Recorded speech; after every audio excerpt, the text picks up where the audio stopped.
ते सर्वांना नमस्कार.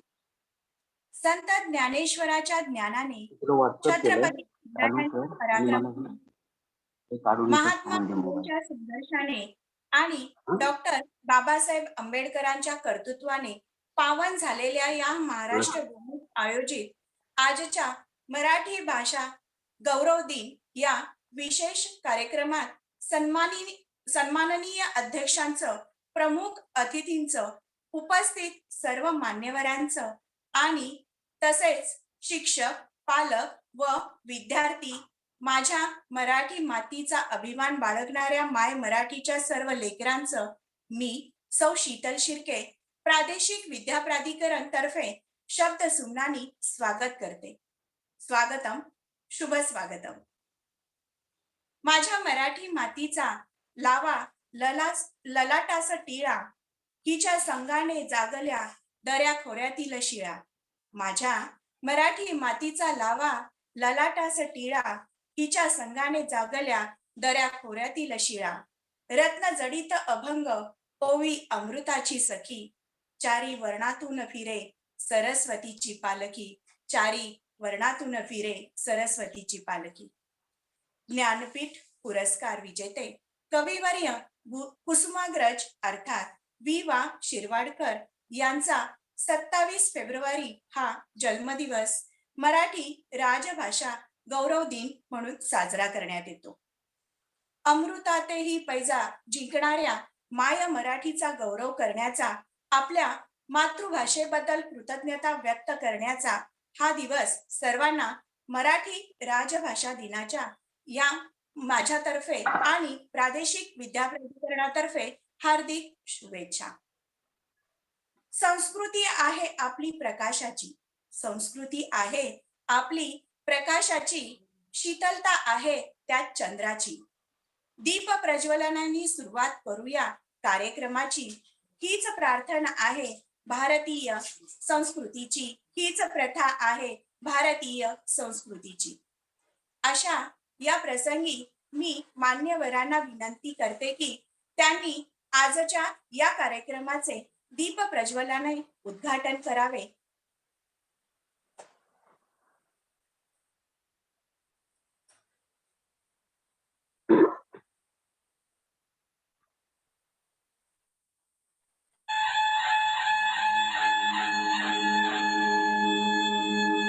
लाभले आम्हास भाग्य बोलतो मराठी.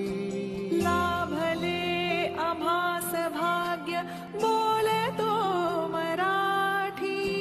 जाहलो खरेच धन्य ऐकतो मराठी. धर्म पंथ जात एक जाणतो मराठी.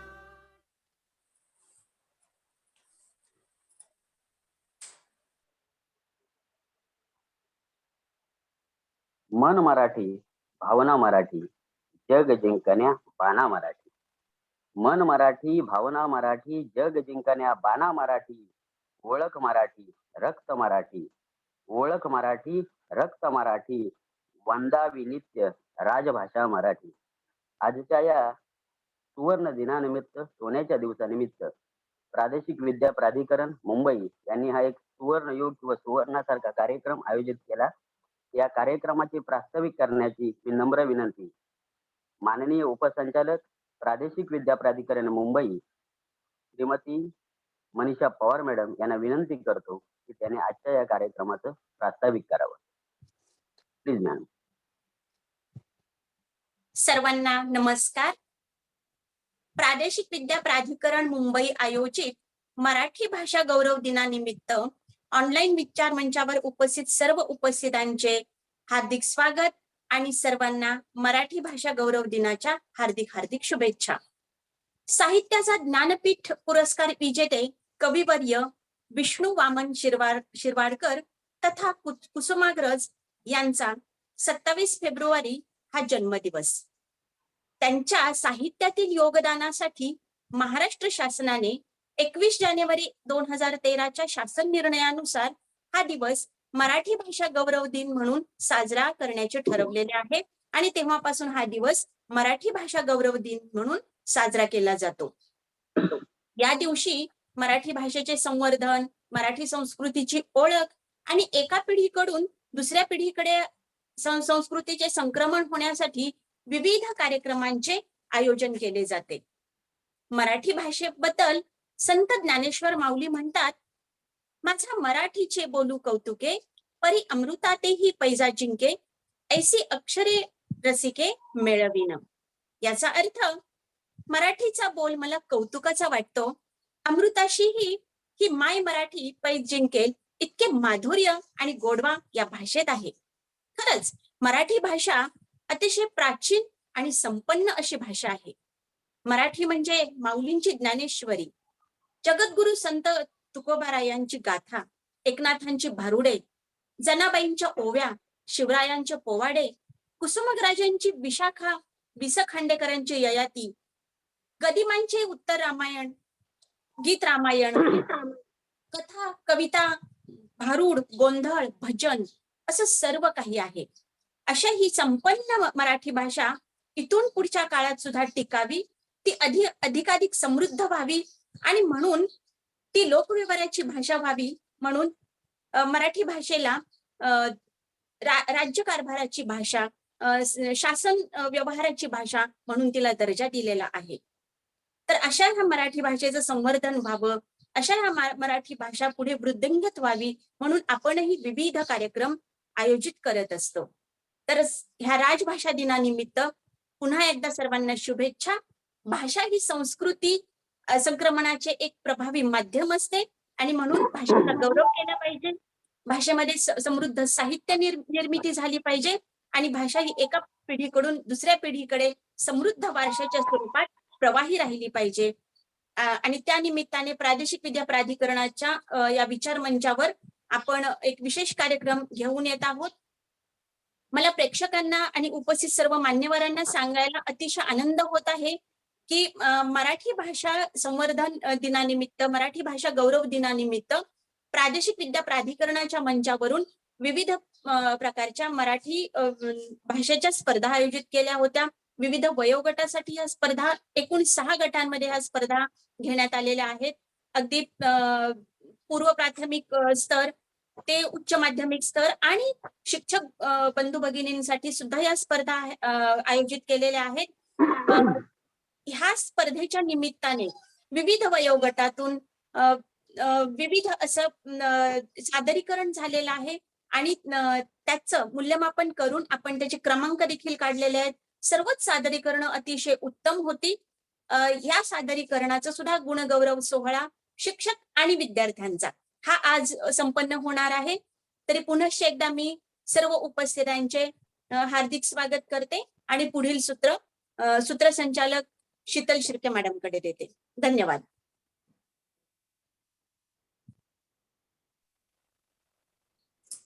धन्यवाद मॅडम.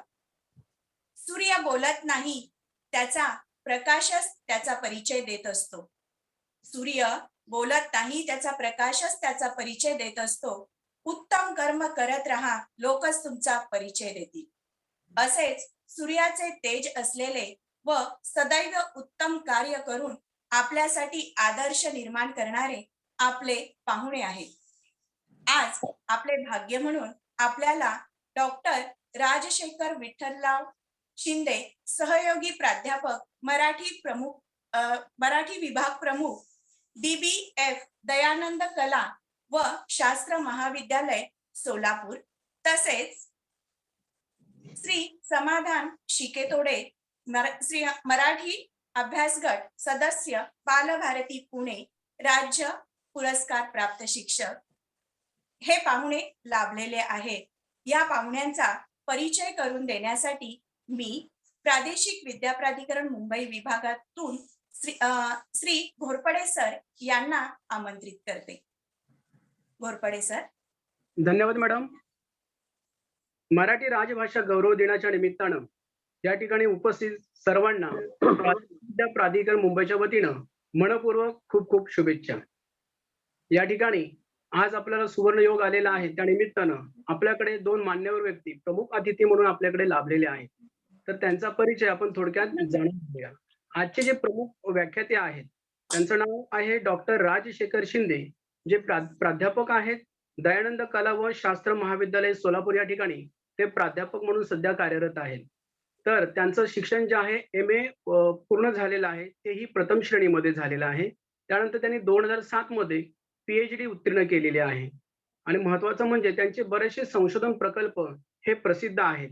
तसेच त्यांची बरीचशी पुस्तकंही त्यांनी प्रकाशित केलेली आहेत. आणि त्या पुस्तकांचा या ठिकाणी उहापोह करता येणार नाही, कारण त्याची यादी प्रचंड मोठी आहे. सरांचं कामही खूप मोठं आहे. त्यामुळं एवढाच या ठिकाणी उल्लेख करता येईल की त्यांची बरीचशी पुस्तकं या ठिकाणी प्रकाशित झालेली आहेत. त्याचप्रमाणे त्यांनी पुस्तकांचं संपादन देखील बरचसं केलेलं आहे. खरं म्हटलं तर त्यांचे 225 लेख या ठिकाणी त्यांनी प्रकाशित केलेले आहेत. त्यांचं बरचसं लेखन म्हणजे ते साधना असेल, महाराष्ट्र असेल, साहित्य पत्रिका असेल, सत्याग्रही असेल, विचारधारा, अशा प्रकारे विविध विषयावर त्यांनी बरचसं असं लेखन केलेले 225 लेख त्यांचे या ठिकाणी प्रसिद्ध आहेत. तर मराठी भाषा गौरव दिनाच्या निमित्तानं आपण त्यांचा या ठिकाणी थोडक्यात परिचय जाणून घेतलेला आहे. त्यांचा विचार, त्यांचे विचार आपण या ठिकाणी थोडक्यात आपण जाणून घेणार आहोत. तत्पूर्वी या ठिकाणी जे दुसरे प्रमुख अतिथी लाभलेले आहेत त्यांचा देखील आपण या ठिकाणी थोडक्यात परिचय करून घेऊया. श्री समाधान शिकेतोड, मराठी अभ्यास गट सदस्य, बालभारती पुणे, राज्य पुरस्कार प्राप्त शिक्षक आहेत. त्यांचं शिक्षण देखील MA मराठी, MA शिक्षण शास्त्रामध्ये ते पदवी उत्तीर्ण झालेले आहेत, प्रथम श्रेणीमध्ये उत्तीर्ण झालेले आहेत. महाराष्ट्र शासनाचा त्यांना राज्य शिक्षक पुरस्कार सन 2015-16 या वर्षी त्यांना प्राप्त झालेला आहे. आजीव सदस्य आहेत मराठवाडा साहित्य परिषद औरंगाबाद. त्याचप्रमाणे राष्ट्रीय पुस्तक न्याय नवी दिल्ली याचे देखील ते आजीव सभासद आहेत. तर त्यांची खूप अशी पुस्तकं प्रकाशित झालेली आहेत. त्यांचे लेखन, संपादन निर्मितीमध्ये त्यांचा अग्रेसर सहभाग आहे. त्याचप्रमाणे राबविलेले बरेचसे त्यांचे नाविन्यपूर्ण उपक्रम आहेत. त्या सर्व बाबींचा जो उहापोह आहे त्यांच्याच संवादरूपी भाषणातून किंवा त्यांच्या संवादरूपी संभाषणातून आपण ते ऐकूया. आणि म्हणूनच मी या ठिकाणी आजचे जे प्रमुख व्याख्याते आहेत डॉक्टर राजशेखर शिंदे सर, प्राध्यापक दयानंद कला व शास्त्र महाविद्यालय सोलापूर यांना प्रथमतः मी आमंत्रित करतो. आणि त्यानंतर दुसरे जे प्रमुख व्याख्याते आहेत श्री समाधान शिकेतोड, मराठी अभ्यास गट सदस्य, बालभारती पुणे, राज्य पुरस्कार प्राप्त शिक्षक, त्यांना देखील आपण थोडक्यात थोड्या वेळाने या ठिकाणी आमंत्रित करूया. तत्पूर्वी मी या ठिकाणी प्रथमतः आमंत्रित करतो डॉक्टर राजशेखर शिंदे सर.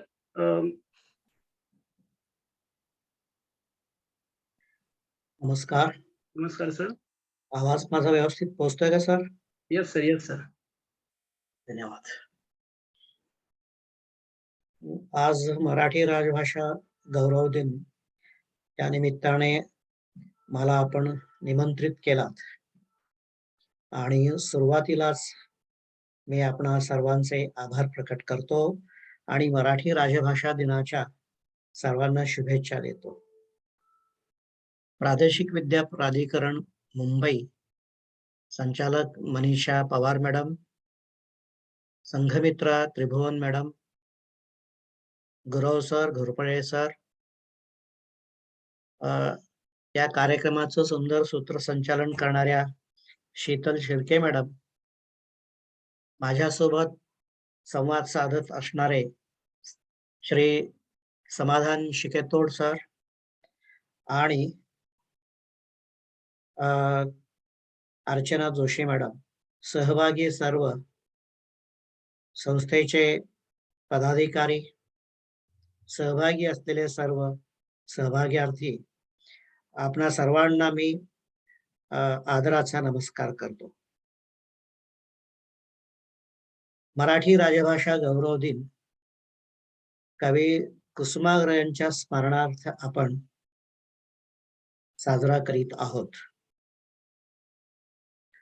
कुसुमाग्रज म्हटल्यानंतर मराठी वाङ्मय संस्कृतीतील एक उत्तुंग व्यक्तिमत्व आपल्या डोळ्यासमोर प्रकट होतं, उभं राहतं.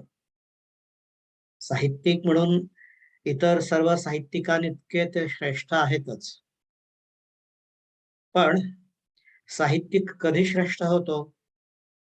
माणूस म्हणून तो श्रेष्ठ असेल, माणूस म्हणून तो वरच्या उंचीचा असेल, तर त्याच्या उंचीला त्याचं साहित्य जात असतं. कुसुमाग्रजांच्या बाबतीत हे सत्य अनेक बाबतीत पुढे आलेलं आहे. कुसुमाग्रजांच्या अखेरच्या काळात एका पत्रकारांनी त्यांना प्रश्न विचारला होता की तात्या, माणसाचं आयुष्य किती असतं? तर शिरवाडकरांनी उत्तर दिलेलं होतं की माणसाच्या मृत्यूनंतर तो जितका काळ लक्षात राहील ते त्याचं खरं आयुष्य. कुसुमाग्रज जाऊन बरेच दिवस झाले. रामायण, महाभारत, गीता यांचे कर्ते आपल्याला माहित नाहीत. पण ज्ञानेश्वर, महानुभावी संत एकनाथ नामदेव तुकाराम हे पुराव्यानिशी सिद्ध झालेले संत पुरुष होते. ते जाऊन 800-850 वर्षे होत आली आहेत. तरीही त्यांचं आणि आपलं सख्य होतं असंच आपण आज त्यांच्याविषयी बोलतो आहोत. कुसुमाग्रजांनी जे म्हटलं होतं की माणसांच्या निधनानंतर तो जितकं लक्षात राहतो ते त्याचं खरं आयुष्य. ही गोष्ट खरी आहे. या महान पुरुषांच्या सोबत त्यांनी नुसतंच त्यांचं वाङ्मय जिवंत ठेवलेलं नाहीये किंवा आपण त्यांचं वाङ्मय जिवंत ठेवत नाही आहोत. तर यासोबत एका मोठ्या प्रदेशाच्या भाषेला, त्या भाषेतून प्रकट झालेल्या संस्कृतीला, त्या भाषेतून अभिव्यक्त झालेल्या, आविष्कृत झालेल्या, प्रतिबिंबित झालेल्या जीवनशैलीला आपण आपल्या काळासोबत पुढे नेत आहोत. म्हणजे भाषा हे माणसाच्या चलनवलनाचं, माणसाच्या वर्तनाचं, माणसाच्या बौद्धिकतेचं, माणसाच्या मानसिकतेचं, त्याच्या एकंदर विचार वर्तनाचं एक यंत्र असतं. आता हे यंत्र इतर यंत्राप्रमाणे निष्क्रिय बटन दाबलं की सुरू होतं अशा स्वरूपाचं यंत्र नाही. हे यंत्र अगाध स्वरूपाचं असतं. मी बोलत आहे किंवा तुम्ही कोणीही बोलत असता तेव्हा आपल्या डोक्यामध्ये काय प्रतिबिंब येतं आपल्याला कळत नाही. परंतु सूर्यप्रकाश जितक्या प्रखरतेने पडावं तितक्या ओजस्वीपणे, तितक्या तेजस्वीपणे आपल्या मुखातून शब्द बाहेर येत राहतात आणि विचारांच्या लगडी प्रकट होत राहतात. हे ईश्वरानं निर्माण केलेलं जे अगाध ज्ञान आहे, ही अगाध निर्मिती आहे. त्या अगाध निर्मितीला आपण भाषेच्या अनुषंगाने आणि लिपीच्या माध्यमातून कागदावर चिन्हांकित करतो, बद्ध करतो.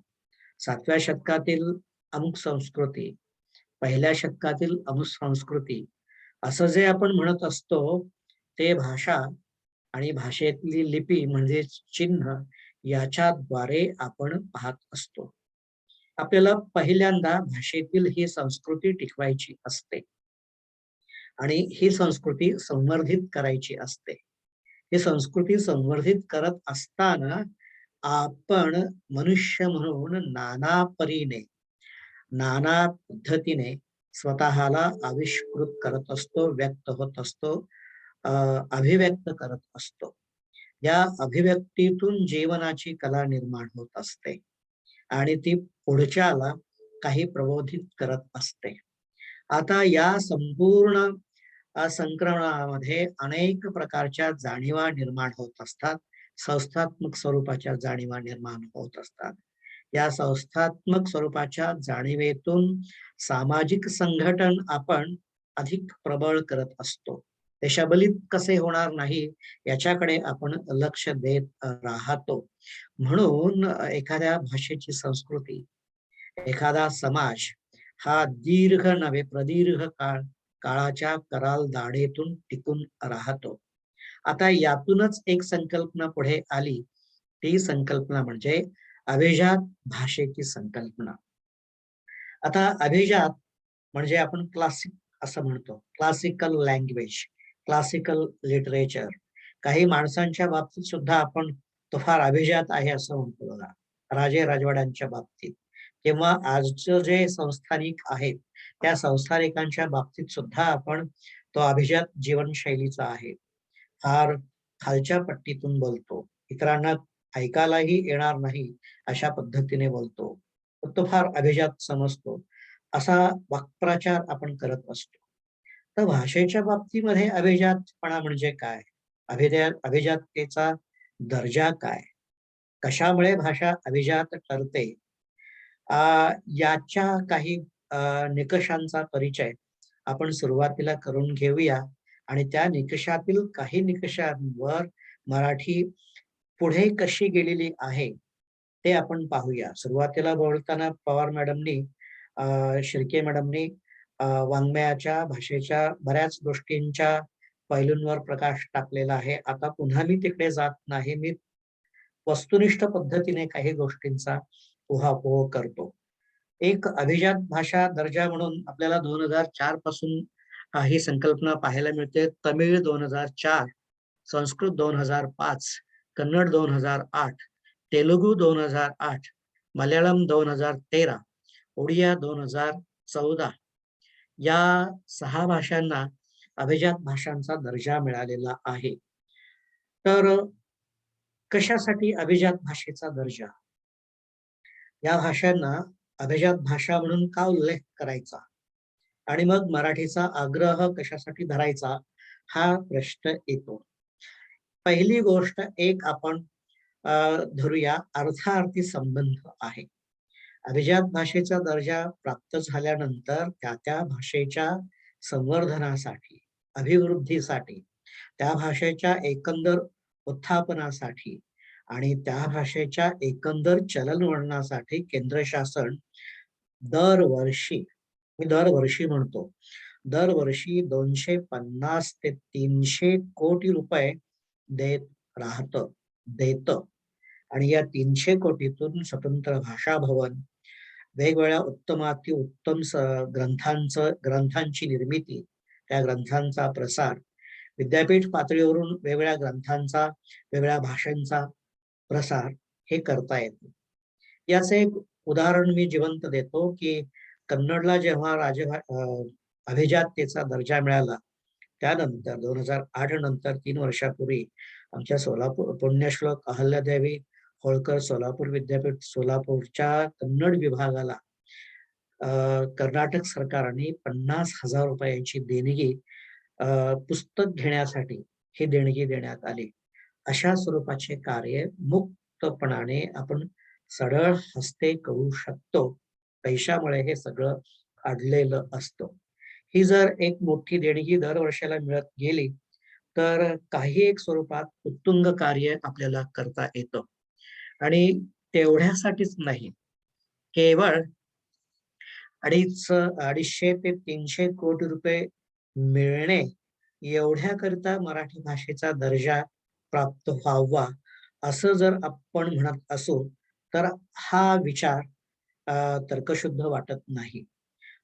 हा विचार तर्कशुद्ध तेव्हा वाटेल जेव्हा त्या सर्व निकषांना आपण उतरू. अभिजात भाषेच्या दर्जासाठी काही 10-12 निकष ठेवण्यात आलेले आहेत. त्यापैकी 6-7 निकष अत्यंत महत्वाचे आहेत. कोणते निकष आहेत ते? अभिजात भाषेच्या दर्जाची मागणी करणाऱ्या कोणत्याही भाषेला साधारण 2 ते 2,500 वर्षाचा पूर्व इतिहास असला पाहिजे. 2 ते 2,500 वर्षांचा पूर्व इतिहास असला पाहिजे. या 2,500 वर्षांच्या वाटचालीमध्ये त्या भाषेत समृद्ध ग्रंथ परंपरा निर्माण झाली पाहिजे. निव्वळ ग्रंथ नाही तर इतरही लक्ष्य ग्रंथांची निर्मिती झाली पाहिजे आणि लक्षण ग्रंथांची निर्मिती झाली पाहिजे. आता आपण विद्या प्राधिकरणाचे सर्व सदस्य आहात. लक्ष्य ग्रंथ आणि लक्षण ग्रंथ या संकल्पनावर मी जास्त जोर देत नाही.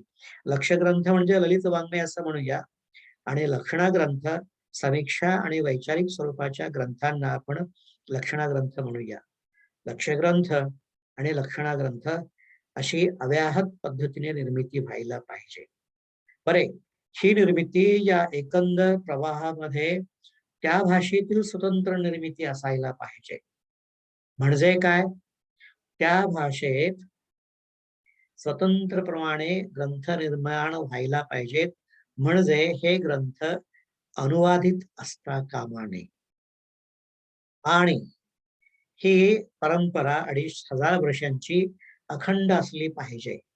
कुठल्या तरी 12व्या शतकामध्ये काही ग्रंथ निर्माण झालेले आहेत आणि थेट 16व्या शतकामध्ये ग्रंथ निर्माण झालेले आहेत, असं चालणार नाही. अखंड स्वरूपाची ही निर्मिती असली पाहिजे. आणि ही निर्मिती जी आहे, ही निर्मिती प्राचीनतेशी, आधुनिकतेशी, आत्ताच्या काळाशी, आत्ताच्या बोलीशी काही एक नातं सांगणारी असायला पाहिजे. म्हणजे ती भाषा प्राचीन भाषेपासून खूप वेगळी आहे, फार डिफर झालेली आहे, त्याच्यामध्ये फार महदंतर झालेलं आहे, असं असता कामा नये. हे 7 निकष अत्यंत महत्वाचे आहेत आणि या 7 निकषांकडे पाहिलं तर आपल्याला असं लक्षात येतं की 7 कशाला, जे एकंदर सर्व 12 निकष आहेत, त्या सर्वच्या सर्व निकषांमध्ये मराठी आपली मायबोली, आपली बोली ही उतरलेली आहे. रंगनाथ पठारे यांच्या अध्यक्षतेखाली 10 जानेवारी 2012 साली रंगनाथ पठारे समिती स्थापन करण्यात आली. या रंगनाथ पठारे समितीने अभिजात आवाज येतोय माझा? अभिजात भाषेच्या दर्जासाठी काही शोध घेतला. माझा आवाज येतोय का? येत नाही का? हा, मला वाटलं काही आवाज येतो म्हणजे माझा येत नाही. ठीक आहे. तर या समितीने वर्षभर काही शोध घेऊन 31 मे 2013 साली 128 पानी अहवाल सादर केला महाराष्ट्र शासनाकडे. महाराष्ट्र शासनाने तो अहवाल इंग्लिश मध्ये अनुवादित करून साहित्य संस्कृतीकडे मांडला. साहित्य अकादमीने त्याचा पूर्ण शोध घेऊन निर्वाळा देऊन अत्यंत अनुकूल निर्वाळा केंद्र सरकारकडे सादर केला आणि त्यानंतर 8.5 वर्षानंतरही मराठीला अजूनही राजभाषेचा दर्जा मिळालेला नाही. ही आपण राजकीय बाब सोडूया, आपण सोशो पॉलिटिक्स म्हणूया, ती बाब सोडूया, पण मराठी भाषेत असं काय आहे, आपल्या मातृभाषेत असं काय आहे की ज्यामुळे इतकी वर्षे मराठी टिकून आहे? उत्तरोत्तर तिचे भाषक वाढत आहेत. त्याच्यावर काही आरोप प्रत्यारोप आहेत, ते आपण त्याची नंतर चर्चा करूया. अत्यंत प्राचीन काळात पासून ही भाषा असली पाहिजे, हे पहिलं निकष आहे. सातवाहन काळामधील हाल कवीचा गाथा सप्तशती हा एक काव्यग्रंथ उपलब्ध आहे. हा काव्यग्रंथ त्यानंतर अनेक ठिकाणी मराठीचा उल्लेख तर आहेच, ठिकठिकाणी मराठी भाषा सापडते. त्यानंतर महानुभाव संप्रदायामध्ये अतिशय उत्तम दर्जाची निर्मिती झालेली आहे. लीळाचरित्र हे महानुभाव संप्रदायातील एक ग्रंथ आज लिहिलं गेलेलं आहे असं वाटायला लागतं. आणि दुसरी महत्वाची गोष्ट, त्यानंतर काही वर्षांनी लगेचच निर्माण झालेली आपली ज्ञानेश्वरी आहे. ज्ञानेश्वर महाराजांनी निर्माण केलेली ज्ञानेश्वरी, शके 1272, तै टीका केली ज्ञानेश्वरी, विश्वासे आदरे धरून या, सच्चिदानंद बाबा लेखको झाला. सच्चिदानंद बाबांनी ती उतरून काढली. 12वे शतक. आता साधारण एका शतकातील हे 2 ग्रंथ आहेत, पण या दोन्ही ग्रंथांच्या तरा म्हणजे शैली ह्या अतिशय वेगळ्या आहेत. लीळाचरित्र हे बोली भाषेतील आहे. त्या काळातील मराठी समाजाची बोली कशी असेल हे आपल्याला लीळाचरित्रातून कळतं. म्हणून त्या काळातील यथातथ्य वर्णन आपल्याला लीळाचरित्रातून कळतं. अनेक बाबतीत खाद्य संस्कृती 12व्या शतकातील, 12व्या शतकातील कृषी संस्कृती, 12व्या शतकातील स्त्री जीवन, 12व्या शतकातील वैचारिक परंपरा, 12व्या शतकातील आध्यात्मिक परंपरा, या सर्व गोष्टी आपल्याला लीळाचरित्रातून कळतात, उमजतात, समजून येतात. जणू काही 12व्या शतकातील समाज आपण आज दृश्य रूपात पाहतो आहोत, अशी एक कल्पना, असं एक चित्र आपल्या दृष्टीसमोर लीळाचरित्र वाचताना उमटत राहत. पण थोडस पुढे गेलो की आपल्याला ज्ञानेश्वरी दिसते. ज्ञानेश्वरी मात्र मराठी भाषेचं उन्नत आणि उत्तुंग स्वरूपाचं रूप दिसतं. ग्रांथिक भाषा किती ऊर्जस्वल स्वरूपाची असायला पाहिजे, ती काय काय घडवू शकते, भाषा काय काय निर्माण करू शकते, स्वतःला कशा पद्धतीने व्यक्त करू शकते, हे आपल्याला ज्ञानेश्वरीचं वाचन केल्यानंतर आपल्याला कळतं. भाषेत मराठीतून काही सगळ्या भावना प्रकट होत नाहीत, असे काही इंग्लिशचे वाचन करणारे टीकाकार मराठीवर टीका करतात. पण हे अर्धसत्य आहे. त्यांनी जर ज्ञानेश्वरी नीट वाचली तर असं लक्षात येईल, ज्ञानेश्वरांची प्रतिभा सर्वगामी आहे. आकाश मंडळ तिला उंच वाटत नाही, सागराचं तळ तिला खोल वाटत नाही, आणि बुद्धी सर्वगामी आहे. अशा स्वरूपाची ज्ञानेश्वरी सगळ्या स्वरूपाच्या भावना प्रकट करत असेल, करत झालेल्या असतील, तर मराठी भाषा अनेक भावना प्रकट करण्यामध्ये कमी पडते, हे म्हणणाऱ्यांनी ज्ञानेश्वरी नीट वाचली तर त्यांची निश्चित वाचा गेली पाहिजे. गटे पाश्चिमात्य कवी आहे. अनुवादित ज्ञानेश्वरीची प्रत डोक्यावर ठेवून तो नाचला होता. इंग्लिश मधून लिहिणारा तो डोक्यावर घेऊन वाचतो, आणि मराठी भाषक 5-10 इंग्रजी ग्रंथ वाचून मराठी पुरेशी नाही भावना प्रकट करण्यासाठी असं म्हणतो. म्हणजे हे मराठी माणसाचंच करंटेपण आहे. व्यापक हृदय असावा लागतो एवढ्या गोष्टी स्वीकारण्यासाठी. पुढे तुम्ही जर आलात तर तुम्हाला तुकारामांची गाथा, या गाथेत काय नाही, आजच्या वास्तवाची भाषा तुकारामाच्या गाथेत आहे. म्हणून तुकारामांच्यावर त्या काळात टीका झाली ते हे काही संत परंपरेला धरून नाही, अशी टीका झाली. कारण संतांनी निर्माण केलेली जी एक भाषा होती, त्या भाषेच्या पुढे तुकाराम गेलेले आहेत. संतांची म्हणून अशी काही एक वेगळी पठडीकृत भाषा नसते, ती विन्मुक्त असते, ती मोकळी असते, आणि म्हणून त्यांनी त्या भाषेचा उपयोग केला. ही उत्तुंग स्वरूपाची निर्मिती आहे.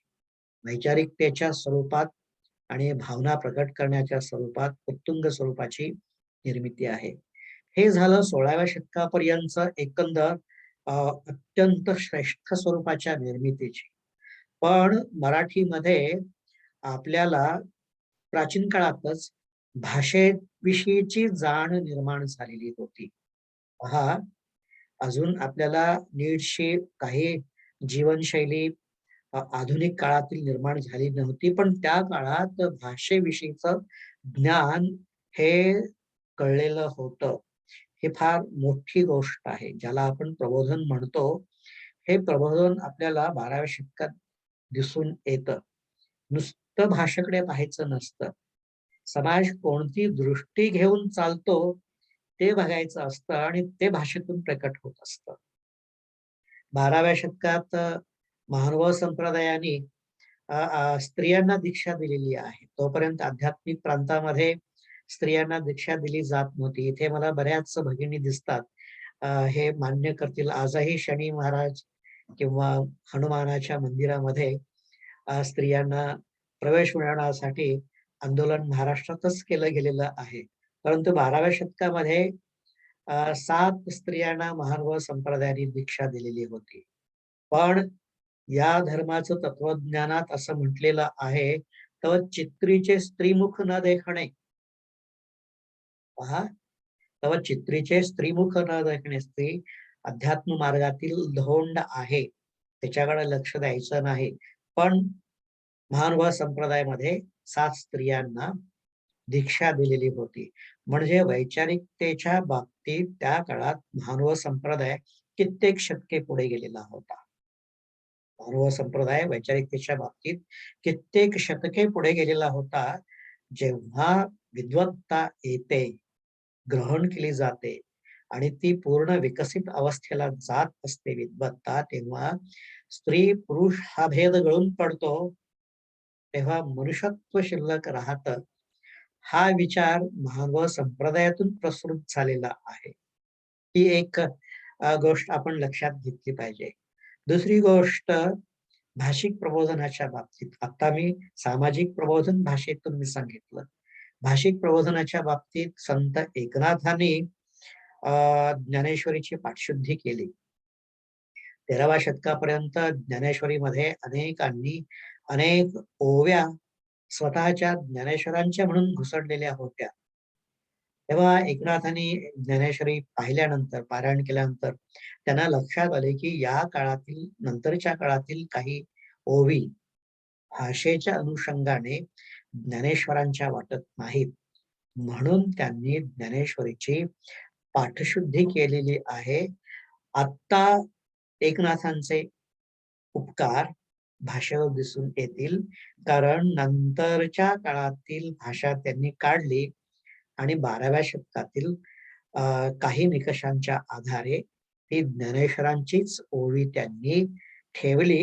हे फार महत्वाचे आहे. भाषेच्या अनुषंगाने, भाषेच्या इतिहासाच्या अनुषंगाने हे अत्यंत महत्वाचं कार्य आहे.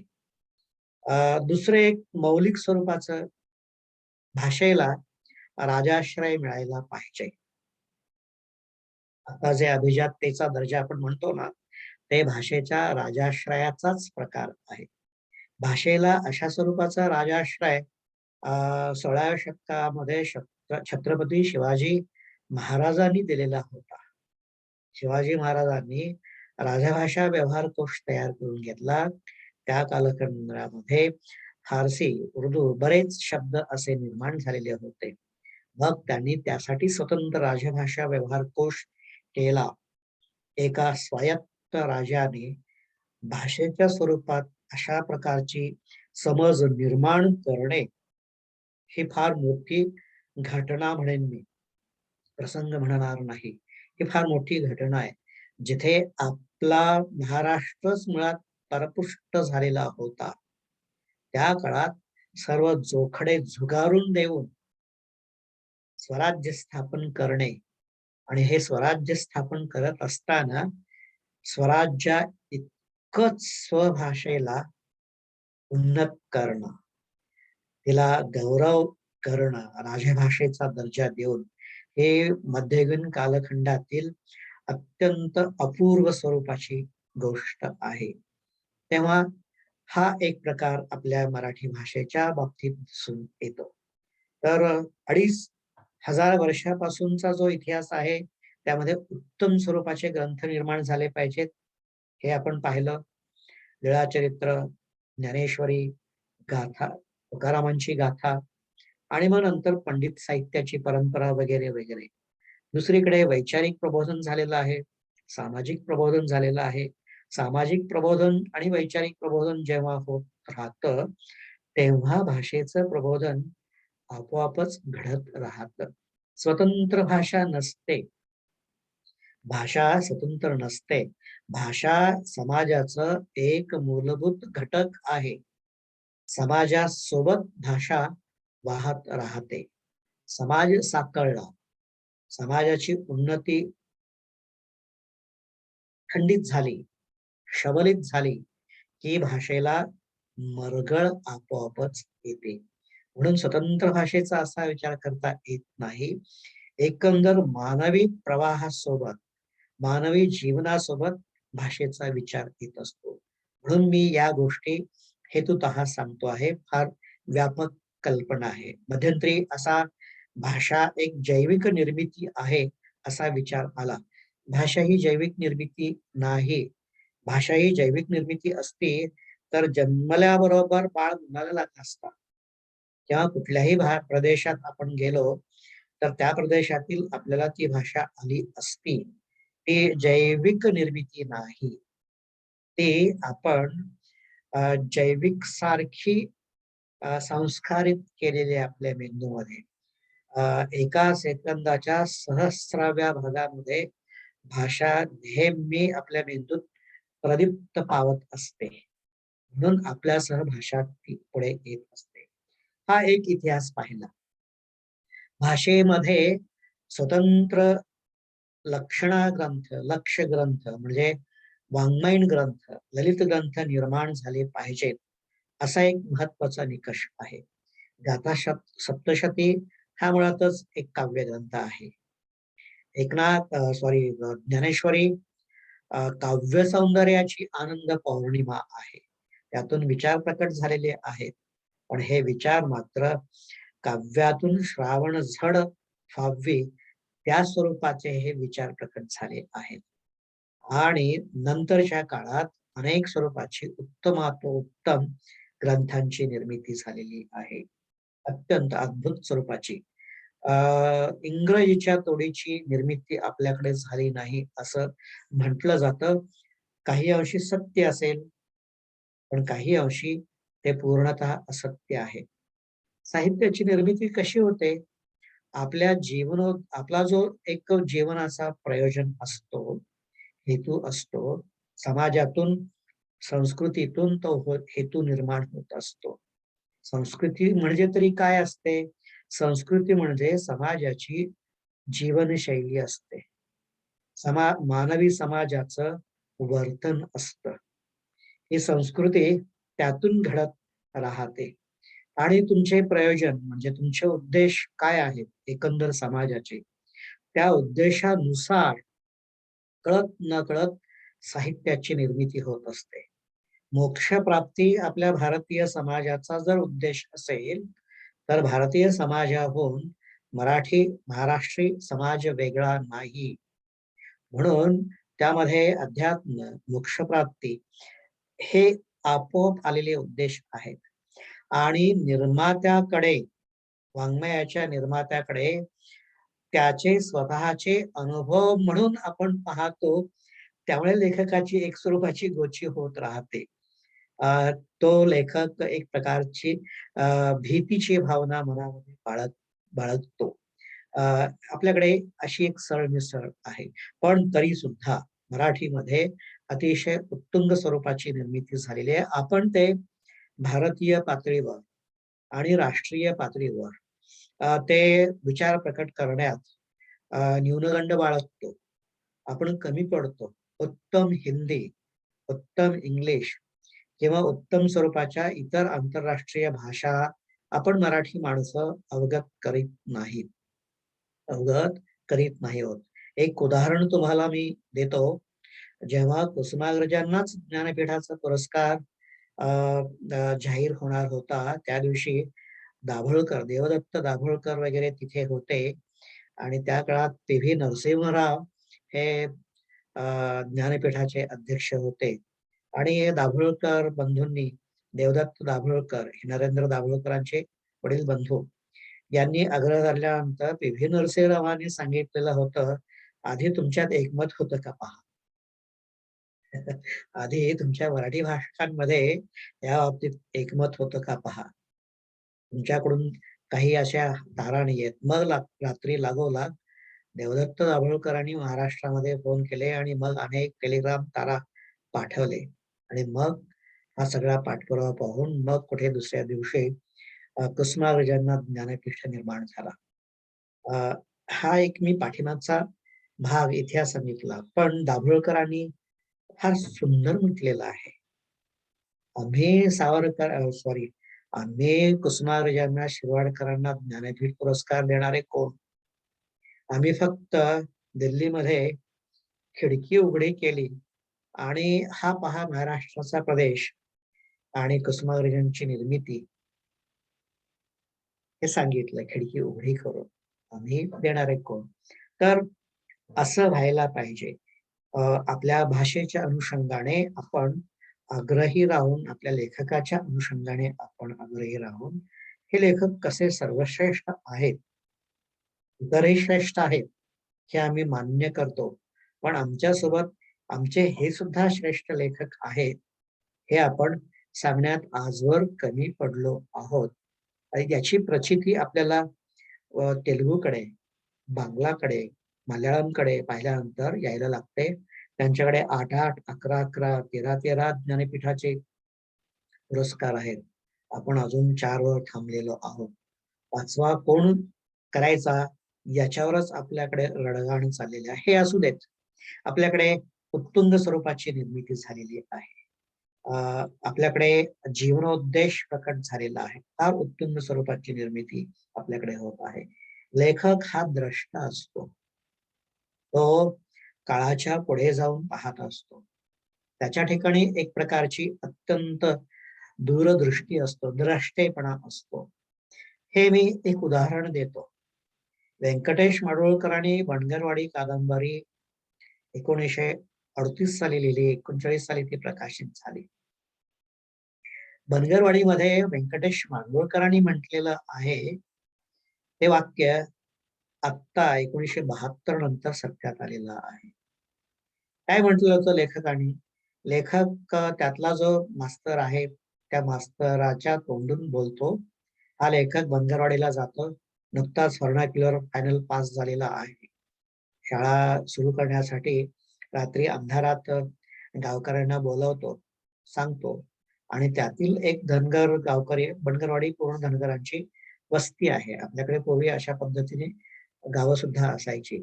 त्यातला एक म्हणतो, अगा पोरं शाळेला गेली म्हणजे यांना खायला कोण देणार गा? पहा, पोरं शाळेला गेली म्हणजे यांना खायला कोण देणार का? म्हणजे मोठा मुलगा घरातल्या इतर भावंडांना सांभाळतो आणि तो मोठा झाला की शेतीत कामाला जातो, म्हणजे सगळ्यांच्या हातातोंडाची हातमिळवणी होते.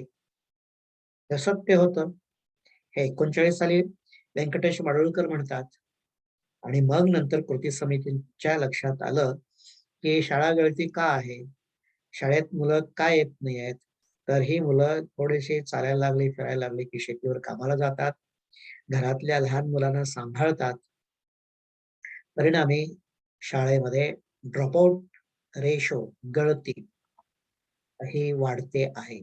मग 1972 नंतर आपल्याला पूरक आहार शाळेमध्ये सुरू झालेला आहे.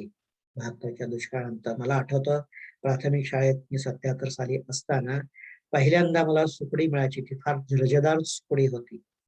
नंतर दूध मिळायला लागलं. निर्भेळ दूध असायचं. त्यात थेंबर सुद्धा पाणी नसायचं. 150 ते 200 मिलीग्राम ग्लासभर मोठ्या जंबो मध्ये दूध मिळायचं. आणि मग नंतरच्या काळात अंडी, 2 रुपये, गहू, आता माध्यान्ह भोजन. हे सगळं कुठून आलं? लेखकाचा द्रष्टेपणा.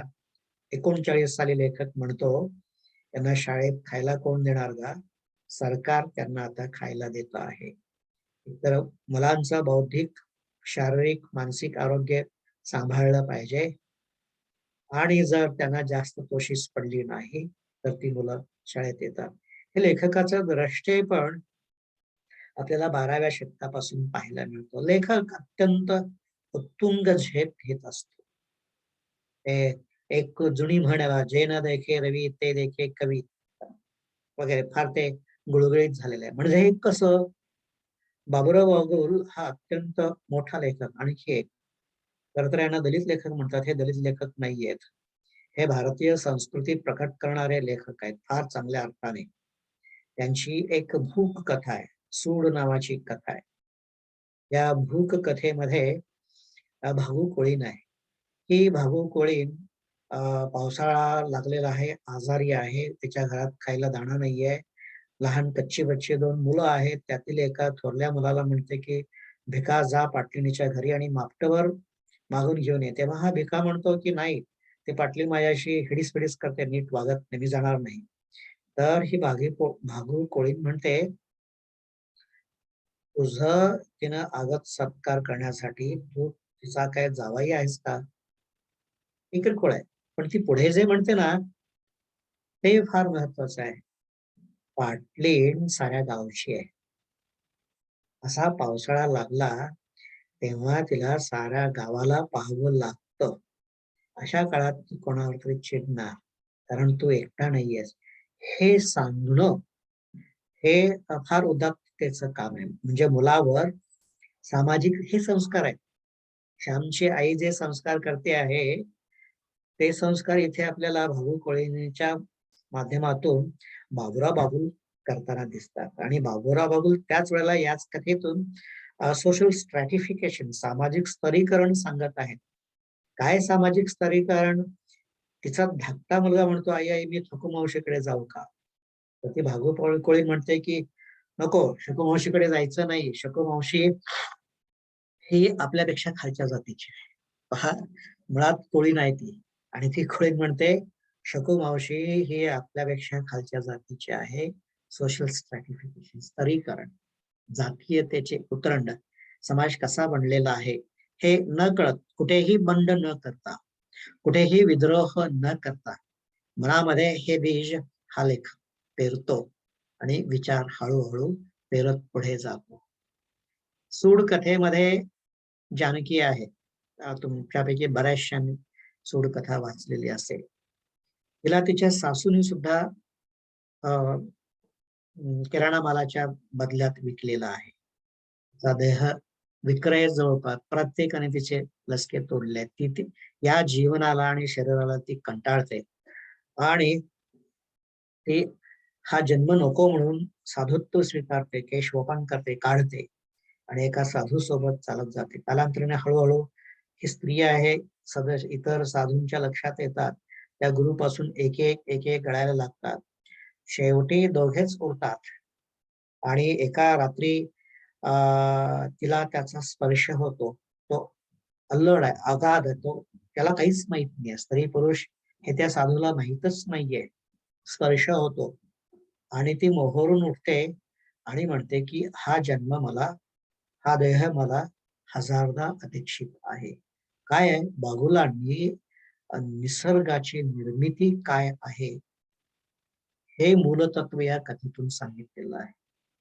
आणि दुसरीकडे समाज कसा होतो याच एक वास्तव दर्शन या कथेतून बाबुराव बागुलांनी घडवलेलं आहे.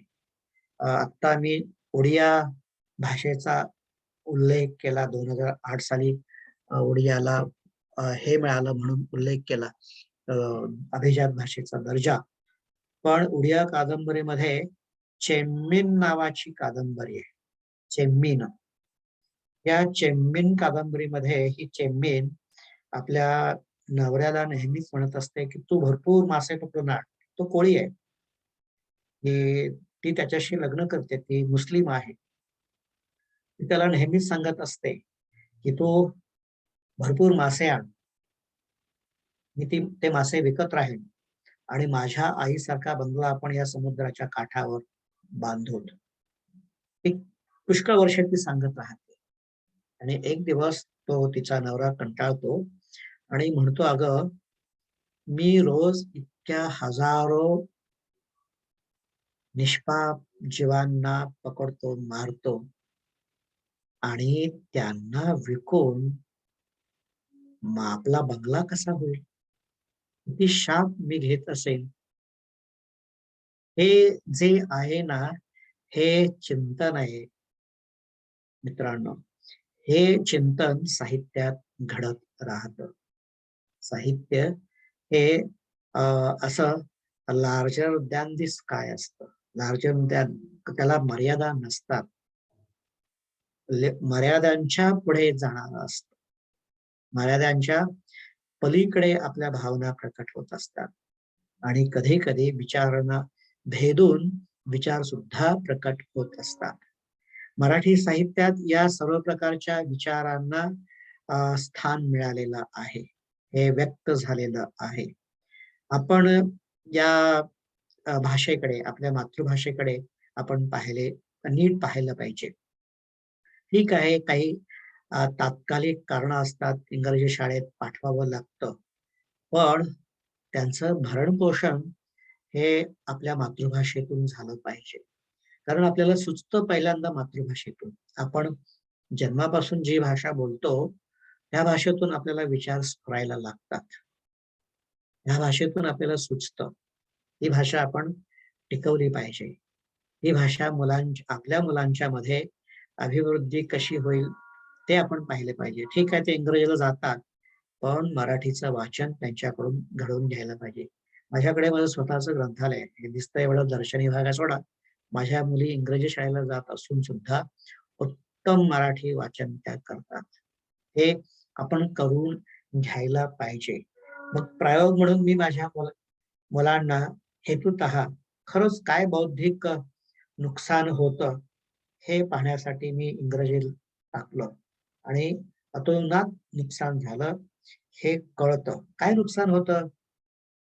भाषेची घुसमट होते. उत्तर माहित आहे, सांगायचं आहे, कळतं. घरात एक भाषा, शाळेत एक भाषा आणि प्रतिभा आपण मारतो. तुम्हाला एक उत्तम उदाहरण देतो. घरोघरी ज्ञानेश्वरी हे सरदेसाईंचं डॉक्टर सरदेसाईंचं पुस्तक आहे. तुमच्यापैकी पुष्कळाने वाचलेलं असेल.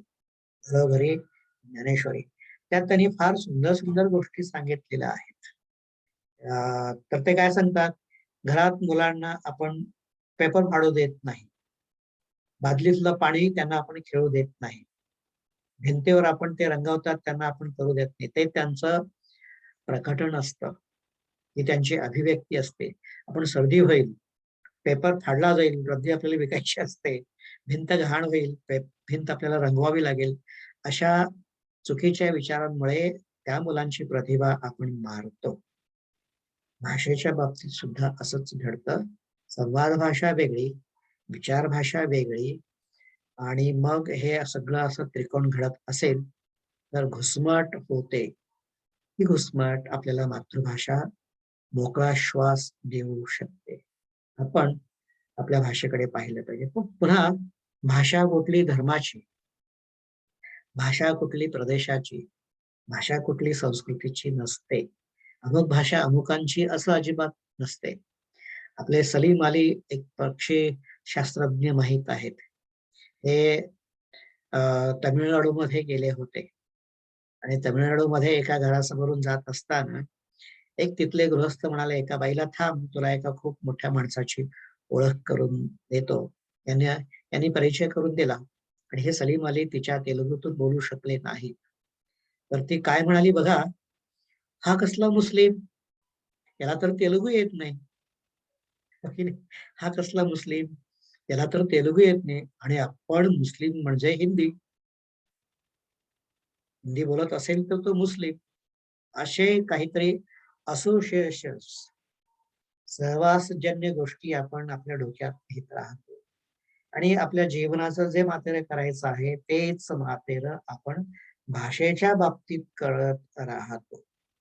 तेव्हा मराठी राजभाषा गौरव दिन हा एक 27 फेब्रुवारी एक स्मरण.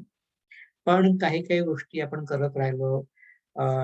काही जास्त नाही, एखादं मासिक आपण वर्गणीदार झालो, 1-2 मासिकांचे वर्गणीदार झालो, तर घरात मुलं पूर्ण वाचणार नाहीत, पण थोडं वाचतील. काही चांगली वृत्तपत्र आपण घेतली, लोकसत्ता, त्यातील अग्रलेख, स्तंभलेख आपण मुलांना वाचून घ्यायला लावलो, प्रकट वाचन करायला लागलो. आणि जी मराठी मरगळत चाललेली आहे टीव्ही चॅनल्समुळे, तिला आपण सुधारून घेऊ शकतो. उदाहरणार्थ, हा हे जे आहेत ते, आता हे जे आहेत ते, हे कुठलं मराठीचं रूप आहे कळत नाही. एबीपी माझावर नेहमीच म्हटलं जातं, हे जे आहेत ते. आता हे जे आहे ते, हे 4 दर्शक सर्वनामे कशासाठी? ही जी डेड बॉडी आहे ती आणली आहे. आता ही जी किंवा ती जी डेड बॉडी आहे आणली आहे, हे कुठलं मराठी आहे? हे हिंदीचं तत्काळ केलेलं अनुवाद असतं, हे अनुकरण असतं आणि मुलं त्या पद्धतीने बोलायला लागतात. सहजतया मराठीचं जर अर्थांतर होत असेल तर त्याला आपण थोपवू शकत नाही. उदाहरणार्थ, पुण्याच्या एसपी कॉलेजमध्ये 1999 ते 2006 या कालखंडामध्ये मराठीचा प्राध्यापक होतो. तिथं मुलांचं मी निरीक्षण करताना काही गोष्टी माझ्या लक्षात आले की शब्दांचे अर्थ बदलत आहेत. ते मुलं बोलताना मी ऐकलं की ती भयंकर सुंदर आहे, ती भयंकर सुंदर आहे असं मुलं म्हणायला लागले. 2दा 3दा नंतर मी वळून पाहिलं ते भयंकर सुंदर म्हणजे कोणीतरी हिडिंबा असली पाहिजे अशा मनात माझी माझी कल्पना झाली. मी वळून पाहतो तर अत्यंत देखणी मुलगी येत होती आणि तिचा ते भयंकर असा उल्लेख करत होते. भयंकर, भयकारी ते भयंकर, भयकारी ते भयंकर. आणि मुलांना इथं म्हणायचं होतं खूप, पुष्कळ, फार, भरपूर, मुबलक, मोठ्या प्रमाणात. ते भयंकर. हळू-हळू कालोगात शब्दांचे अर्थ बदलत जातात. याला पर्याय नसतो. हा भाषा बदल असतो. हा अर्थ बदल असतो. हा उच्चार परिवर्तन असतो. याच्याकडे आपण पण जे चुकीचं येत राहतं, हे, जे, ते, हे मात्र आपल्याला लक्ष देत. तो जो मलबा पडलेला आहे. अजोरा हा शब्द आपल्या बोलण्यातून बाजूला केलेला आहे. आणि एक दिवस कुठल्यातरी हिंदी चॅनल्सनी मलबा हा शब्द उच्चारला आणि तो मलबा मराठीत रूढ झाला. तुमच्यापैकी काही पुण्याचे असतील तर तुमच्या लक्षात येईल की 2000 साली युवा सकाळ नावाचा एक पेपर आलेला होता. तो 7-8 महिन्यात बंद पडला. या युवा सकाळची जाहिरात सही सही दैनिक, सही सही दैनिक अशी जाहिरात आली होती. हा सही शब्द पहिल्या 2000च्या पहिल्या दशकामध्ये मुलांनी मराठीत रूढ केलेला होता. शब्द स्वीकारत, शब्द वाढवत, शब्द घडवत, शब्दांना सुघड करत, शब्दांना सुललित करत, शब्द सोपे करत आपली भाषा चालत राहते. मोठ्या दिलदारपणाने शब्द इतर भाषेतील आपण स्वीकारावेत. त्याला मराठी रूप द्यावं. हे काही चुकीचं नाही. आता काही आपल्या संस्कृतीतले शब्द नाहीत. ते जसेच्या तसे इंग्लिशमधून मराठीत रूढ होतात. त्याला काही पर्याय नाही. तर मुळात आपल्या संस्कृतीत तशा वस्तू किंवा तसे पदार्थ नसतात. पण आपणही त्यांना काही दिलेलं आहे. उदाहरणार्थ तुम्ही हॉटेलमध्ये गेल्यानंतर सूप घेता. हा सूप शब्द इंग्रजी नाहीये. तो मराठी शब्द आहे. त्यांनी इंग्लिशमध्ये रूढ केलेला आहे. तर आपण देत घेत भाषेचा प्रवास करत असतो. भाषेकडे आपण विशेष लक्ष द्यायला पाहिजे. विशेषतः भाषेचा वस्तुनिष्ठ विचार व्हायला पाहिजे. मराठीचा प्राध्यापक म्हणून काव्यात्मक बोलला पाहिजे. तो विनोदीच बोलला पाहिजे.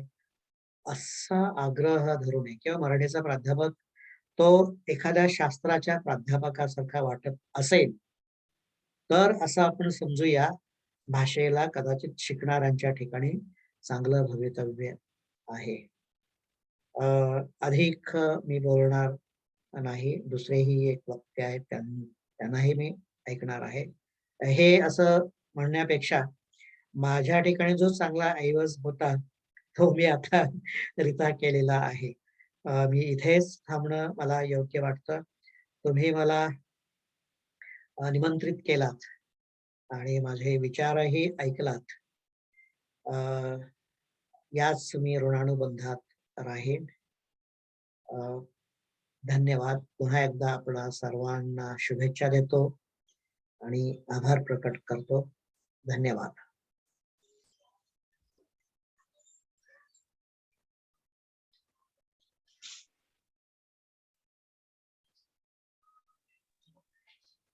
धन्यवाद सर. खरं तर थँक्यू सर. मॅडम बोलताय का? मी कंटिन्यू करतो. सर खरं तर आपल्याकडचा विषय मांडण्याला आमच्या सर्वांच्या लक्षात आलं की वेळ फार कमी आहे या एकूण कार्यक्रमामध्ये जो दिला. खरं तर सर आपलं विस्तृत जे आपण मांडलं त्याच्यासाठी कदाचित एक पूर्ण दिवस आपल्याला द्यायला हवा. आणि मला अगदी मनापासून वाटतं की सर फक्त विद्या प्राधिकरण नाही तर संपूर्ण महाराष्ट्रानं अभिजात भाषा म्हणजे काय हे खरं तर तुमच्याकडून समजून घ्यायला हवं. मी आता तुमच्यानंतर मी काही बोलणं म्हणजे सूर्याला काजोवा दाखवणं असं होईल. पण सर मला 1 मिनिटाचा वेळ फक्त मी सन्माननीय आमचे सर्व अधिकारी वर्ग यांच्या परवानगीने घेतो आणि बोलतो की अभिजात भाषेसंदर्भातील नियम, खर्च, प्रचार प्रसार अभिजात भाषेचा दर्जा मिळाल्यानंतर होणारे फायदे अशी विस्तृत रचना आपण सर्वांना आम्हाला सांगितली. 250 ते 300 कोटी रुपये मिळणे हे उद्दिष्ट नाही. 10 ते 12 भाषेचे निकष अभिजात भाषेच्या संदर्भात, 2500 वर्षांचा इतिहास, ग्रंथ निर्मिती, प्राचीन भाषा ते आजची आधुनिक भाषामध्ये असणारे साम्य असावे, रंगनाथ पाठारे समितीचे कार्य, मराठी भाषेचा विस्तृतपणाने इतिहास, लीळाचरित्र ते ज्ञानेश्वरी, सखोल मार्गदर्शन, तुकारामांची गाथा, महानुभव संप्रदाय, भाषिक प्रबोधन, भाषेला छत्रपती शिवराय यांनी दिलेला राजाश्रय, लक्ष ग्रंथ, लक्षण ग्रंथ, बनगरवाडी यासारख्या अजून बऱ्याच कादंबऱ्यांचा आपण केलेला उल्लेख, भाषेच्या संदर्भात लेखकाचा द्रष्टेपणा, भाषेला वस्तुनिष्ठता हवी, वस्तुनिष्ठ अभ्यास असावा. तर खरं तर म्हणजे पुन्हा एकदा की आपल्यासाठी अंदाजे 40 मिनिटं किंवा 45 मिनिटं हा फार कमी वेळ आहे. एक पूर्ण दिवस आपल्याला देणं गरजेचं आहे. मी सन्माननीय आमच्या मनीषा पवार मॅडम, त्रिभुवन मॅडम यांना विनंती करेन की कधीतरी पुन्हा भविष्यात असा एखादा नियोजन आम्ही करू, त्याचा प्रयत्न करू. मनपूर्वक आभार सर. प्रादेशिक विद्या प्राधिकरण मुंबई यांच्याकडून आपणा सन्माननीय डॉक्टर राजशेखर शिंदे सरांचे. यानंतर मी विनंती करतो आमचे दुसरे प्रमुख वक्ते श्री समाधान चिकेतोड सर. सर, आपल्याला नम्र विनंती की कृपया आपण आपली सुरुवात करावी. धन्यवाद सर. सर्वांना नमस्कार. मराठी भाषा गौरव दिनाच्या निमित्ताने आज व्याख्यान आयोजित केलेलं आहे. आताच आदरणीय डॉक्टर राजशेखर शिंदे सरांचं अतिशय अभ्यासपूर्ण व्याख्यान संपन्न झालेलं आहे. या कार्यक्रमाच्या प्रसंगी उपस्थित असलेल्या माननीय मनीषा पवार मॅडम, उपसंचालक प्रादेशिक विद्या प्राधिकरण मुंबई, माननीय संघमित्रा त्रिभुवन मॅडम, वरिष्ठ अधिव्याख्याता प्रादेशिक विद्या प्राधिकरण मुंबई, ज्यांनी अभिजात मराठी भाषा या विषयावर अतिशय अभ्यासपूर्ण या विषयाची मांडणी केलेली आहे आणि आपणा सर्वांना समृद्ध केलेला आहे. ते आदरणीय प्राध्यापक डॉक्टर राजशेखर शिंदे सर, प्रादेशिक विद्या प्राधिकरणातील सर्व सन्माननीय अधिकारी, आजच्या या कार्यक्रमाचे सुंदर असे सूत्रसंचालन करणाऱ्या त्रिके मॅडम, गुरव सर, आजच्या या कार्यक्रमाला उपस्थित असलेले सर्व आमचे शिक्षक बंधू भगिनी, विद्यार्थी मित्रांनो. खर तर शिंदे सरांचं खूप असं समृद्ध असं व्याख्यान आपण सर्वांनी ऐकलेलं आहे आणि माझा जो विषय मराठी भाषा समृद्धी, शेवटच्या टप्प्यामध्ये सरांनी खूप छान पद्धतीनं त्याचीही मांडणी केलेली आहे. मराठी भाषा गौरव दिन हा दरवर्षी 27 फेब्रुवारी रोजी महाराष्ट्राचे जे ज्येष्ठ कवी कुसुमाग्रज यांच्या जन्मदिवशी साजरा करण्यात येतो आणि कविवर्य कुसुमाग्रज यांनी महाराष्ट्राच्या सांस्कृतिक क्षेत्रात मोलाचे असे योगदान दिलेले आहे. मराठी भाषा ज्ञान भाषा होण्यासाठी त्यांनी अथक असे परिश्रम घेतलेले आहेत. एकंदरीत गेल्या 2-2.5 हजार वर्षापासून हा जो प्रवास आदरणीय सरांनी सांगितलेला आहे की मराठी भाषेची जी निर्मिती संस्कृत भाषेतून झालेली आहे, संस्कृत नंतर प्राकृत आणि मराठी, हा जो एकंदरीत प्रवास आहे, हा सर्वच प्रवास मराठी भाषेच्या समृद्धीकरणाचाच प्रवास आहे. आज जे काही दोन विचार प्रवाह आपल्याला दिसून येतात की मराठी भाषा केल का नाही, हा जो चिंतेचा सूर आपल्याला दिसून येतो. परंतु जर आपण गेल्या अनेक शतकामध्ये पाहिलेलं असेल, जी वेगवेगळी स्थित्यांतर आलेली होती, जे वेगवेगळे परकीय सत्तांनी आपल्या भारतावर आक्रमण केलेलं होतं, मग ते इंग्रज काल असेल किंवा ज्या काही मुस्लिम सत्तांनी आपल्या भारतावर आक्रमण करून अनेक वर्ष राज्य केलेलं आहे, या कालावधीमध्ये आलेली स्थित्यांतर जरी आपण पाहिली की मराठी भाषा उत्तरही समृद्ध होत गेलेली आहे. त्यामुळं आपल्याला मराठी भाषेची चिंता करण्याची अजिबात आवश्यकता नाही. इथून पुढेही मराठी भाषा ही समृद्ध होत जाणार आहे. या समृद्धीकरणाच्या प्रवासामध्ये काही टप्प्यांचा मी या ठिकाणी आपल्याशी संवाद साधू इच्छितो आणि मी एक प्राथमिक शिक्षक म्हणून गेले 17-18 वर्ष मुलांसोबत काम करत असताना जे काही मराठी भाषेच्या समृद्धीकरणासाठी प्रयत्न केलेले आहेत त्या उपक्रमांविषयी सुद्धा आपल्याशी संवाद साधेल. तर सुरुवातीच्या काळामध्ये अनेक असं समृद्ध असं साहित्य मराठी भाषेमधून निर्माण झालेलेच आहे. परंतु विशेष उल्लेख मला करावा वाटेल की जे संत साहित्य आहे ते विशेषतः वारकरी संप्रदायातील जे संत परंपरा आहे आणि त्यांनी जे मानवी विकासासाठी, समाजाच्या उद्धारासाठी आणि लोकांच्या कल्याणासाठी, लोक कल्याणासाठी ज्या साहित्याची निर्मिती केलेली आहे, संत साहित्याची निर्मिती झालेली आहे, अतिशय समृद्ध असं संत साहित्य आहे. मग त्याच्यामध्ये भावार्थ दीपिका सारखा ग्रंथ असेल, ज्ञानेश्वरी असेल, त्यानंतर वेगवेगळ्या संतांनी जे अभंग लिहिलेले असतील, ओव्या लिहिलेल्या असतील, भारुडे लिहिलेले आहेत, हे सगळं संत साहित्य ची परंपरा आपल्या महाराष्ट्राला नव्हे तर देशाला लाभलेले आहे. संत नामदेवांनी तर महाराष्ट्राच्या सीमेबाहेर जाऊन सुद्धा या आपल्या संस्कृतीचा प्रचार आणि प्रसार केलेला आहे. तर या सगळ्या संत साहित्याचा प्रभाव आपल्याला मराठी साहित्यावर पडलेला दिसून येईल आणि मराठी भाषा समृद्ध होण्यासाठी या संत साहित्याचा प्रभाव झालेला आपल्याला दिसून येतो. एकंदरीतच संत ज्ञानेश्वर असतील, संत तुकाराम असतील, संत एकनाथ असतील, संत नामदेव, संत जनाबाई, सगळी संत परंपरा एकंदरीत अलीकडे आपण राष्ट्रसंत तुकडोजी महाराजांची ग्रामगीता जरी पाहिली, ते अतिशय असं समृद्ध संत वाङ्मय निर्माण झालेला आहे आणि त्याचाच प्रभाव आपल्या या मराठी भाषेवर पडलेला आहे. आणि आपली ही सगळी मराठी भाषेची समृद्धी असेल, अभिवृद्धी असेल, या संत साहित्यातून झालेली आपल्याला दिसून येते. या साहित्यामुळे भाषाविषयक महत्वाचे कार्य घडलेले आपल्याला दिसून येतं. भाषासाठी जे काही समृद्धीकरण व्हायला हवं हे सगळं संत साहित्यातून आपल्याला दिसून येतं. त्याचबरोबर आपली जी लोकसाहित्य आहे, लोकसाहित्याची समृद्ध परंपरा आपल्याला आपल्या महाराष्ट्राला, देशाला लाभलेली आपल्याला दिसून येते. आणि आपलं जे लोकजीवन आहे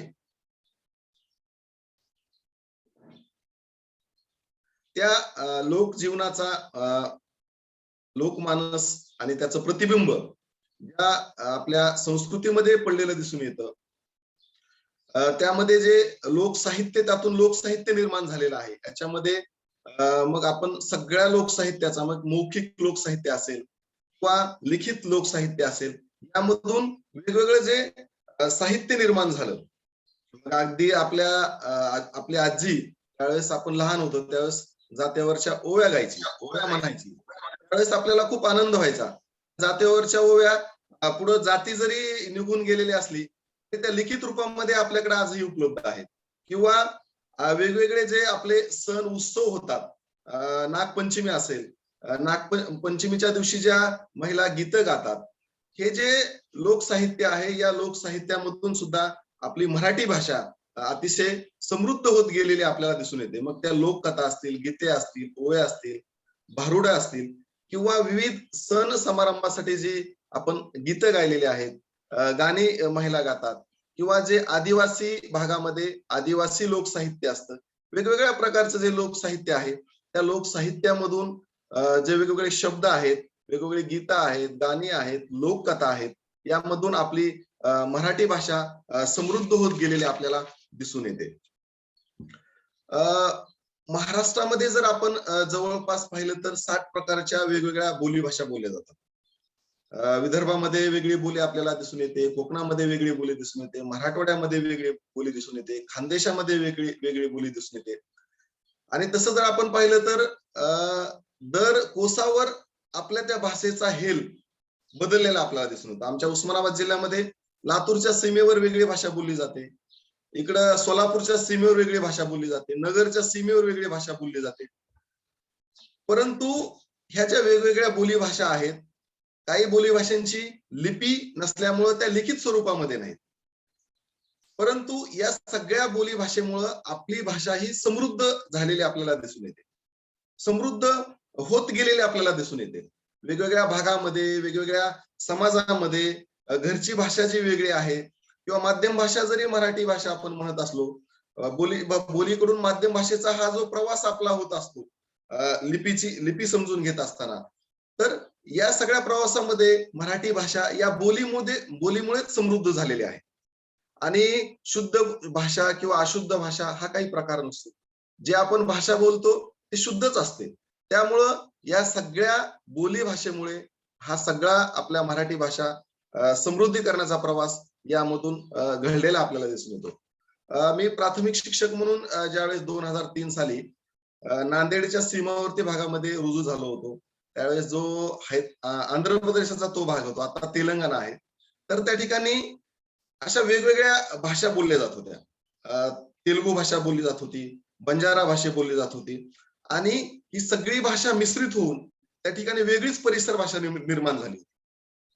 आणि मग आपली पाठ्यपुस्तकं तर प्रमाण भाषेमध्ये असतात आणि मग मुलांना या बोली भाषेकडून, तिथल्या परिसर भाषेकडून प्रमाण भाषेकडे आणण्याचा जो प्रवास होता, तो खूप प्रेरणादायी होता. त्यासाठी मी त्या ठिकाणी जी पाठ्यपुस्तकं होती ती तिथल्या परिसर भाषेमध्ये भाषांतरित, रूपांतरित केली होती आणि मुलांना मग त्यांच्या घरच्या भाषेकडून या माध्यम भाषेकडे घेऊन गेलो होतो. या सगळ्या प्रवासामध्ये मी एक बोली भाषा, प्रमाण भाषा नावाचा एक शब्दकोश तयार केला होता. म्हणून मराठी भाषेच्या समृद्धीसाठी, अभिवृद्धीसाठी आपल्याला असे काही छोटे मोठे प्रयोग आपल्या भागामध्ये, आपण जिथं राहतो त्या भागामध्ये करायला हवे, तरच आपली ही भाषा समृद्ध होत राहणार आहे. आज बरेचसे शिक्षक बंधू भगिनी आजच्या कार्यक्रमाला उपस्थित आहेत. त्याला मी नम्रपणे विनंती करू इच्छितो की खरं तर मराठी भाषेच्या समृद्धीकरणाचं काम आपल्या शाळांमधून खूप चांगल्या पद्धतीने करता येतं. उच्च माध्यमिक स्तरावर जरी आपण मराठीमधून पदवी, पदव्युत्तर पदवी घेत असलो तरी प्राथमिक स्तरावर अगदी विद्यार्थी सुद्धा मराठी भाषेच्या समृद्धीकरणाचं काम करत असतात. ज्यावेळेस मी हाडोंगरी तालुका भूमी या शाळेमध्ये काम करत होतो आणि माझी प्राथमिक जी शाळा होती, 1ली ते 4थीची, 3री 4थीच्या विद्यार्थ्यांसोबत काम करत असताना, मराठी विषयाचं अध्यापन करत असताना, विद्यार्थ्यांना मराठी भाषेचे कौशल्य वृद्धिंगत व्हावे यासाठी काम करत असताना काही वेगवेगळे प्रयोग मी राबवत होतो. तर मला या ठिकाणी आवर्जून आनंदाने एक प्रयोग आपल्याला सांगावासा वाटतो की विद्यार्थ्यांना जी ग्रामीण बोली आहे त्या ग्रामीण बोलीतले शब्दांचं संवर्धन व्हावं, जतन व्हावं आणि पुढच्या पिढीकडे ते शब्द संक्रमण व्हावं. बघा, आजही काही ज्या गोष्टी आहेत, गाणी आहेत, आपल्या आजीकडून, आजोबाकडून आपल्यापर्यंत मौखिक पद्धतीने आलेले आहेत, परंतु ग्रामीण बोलीमधील जे काही शब्द आहेत ते शब्द टिकले पाहिजे, त्याचं संवर्धन झालं पाहिजे. यासाठी प्रत्येक घटकानं, अगदी शेतकरी असो, व्यावसायिक असो, प्रत्येक घटकानं त्याच्यासाठी प्रयत्न करणं गरजेचं आहे. तरच आपली मराठी भाषाचं समृद्ध होणार आहे, त्याचं अभिवृद्धी होणार आहे.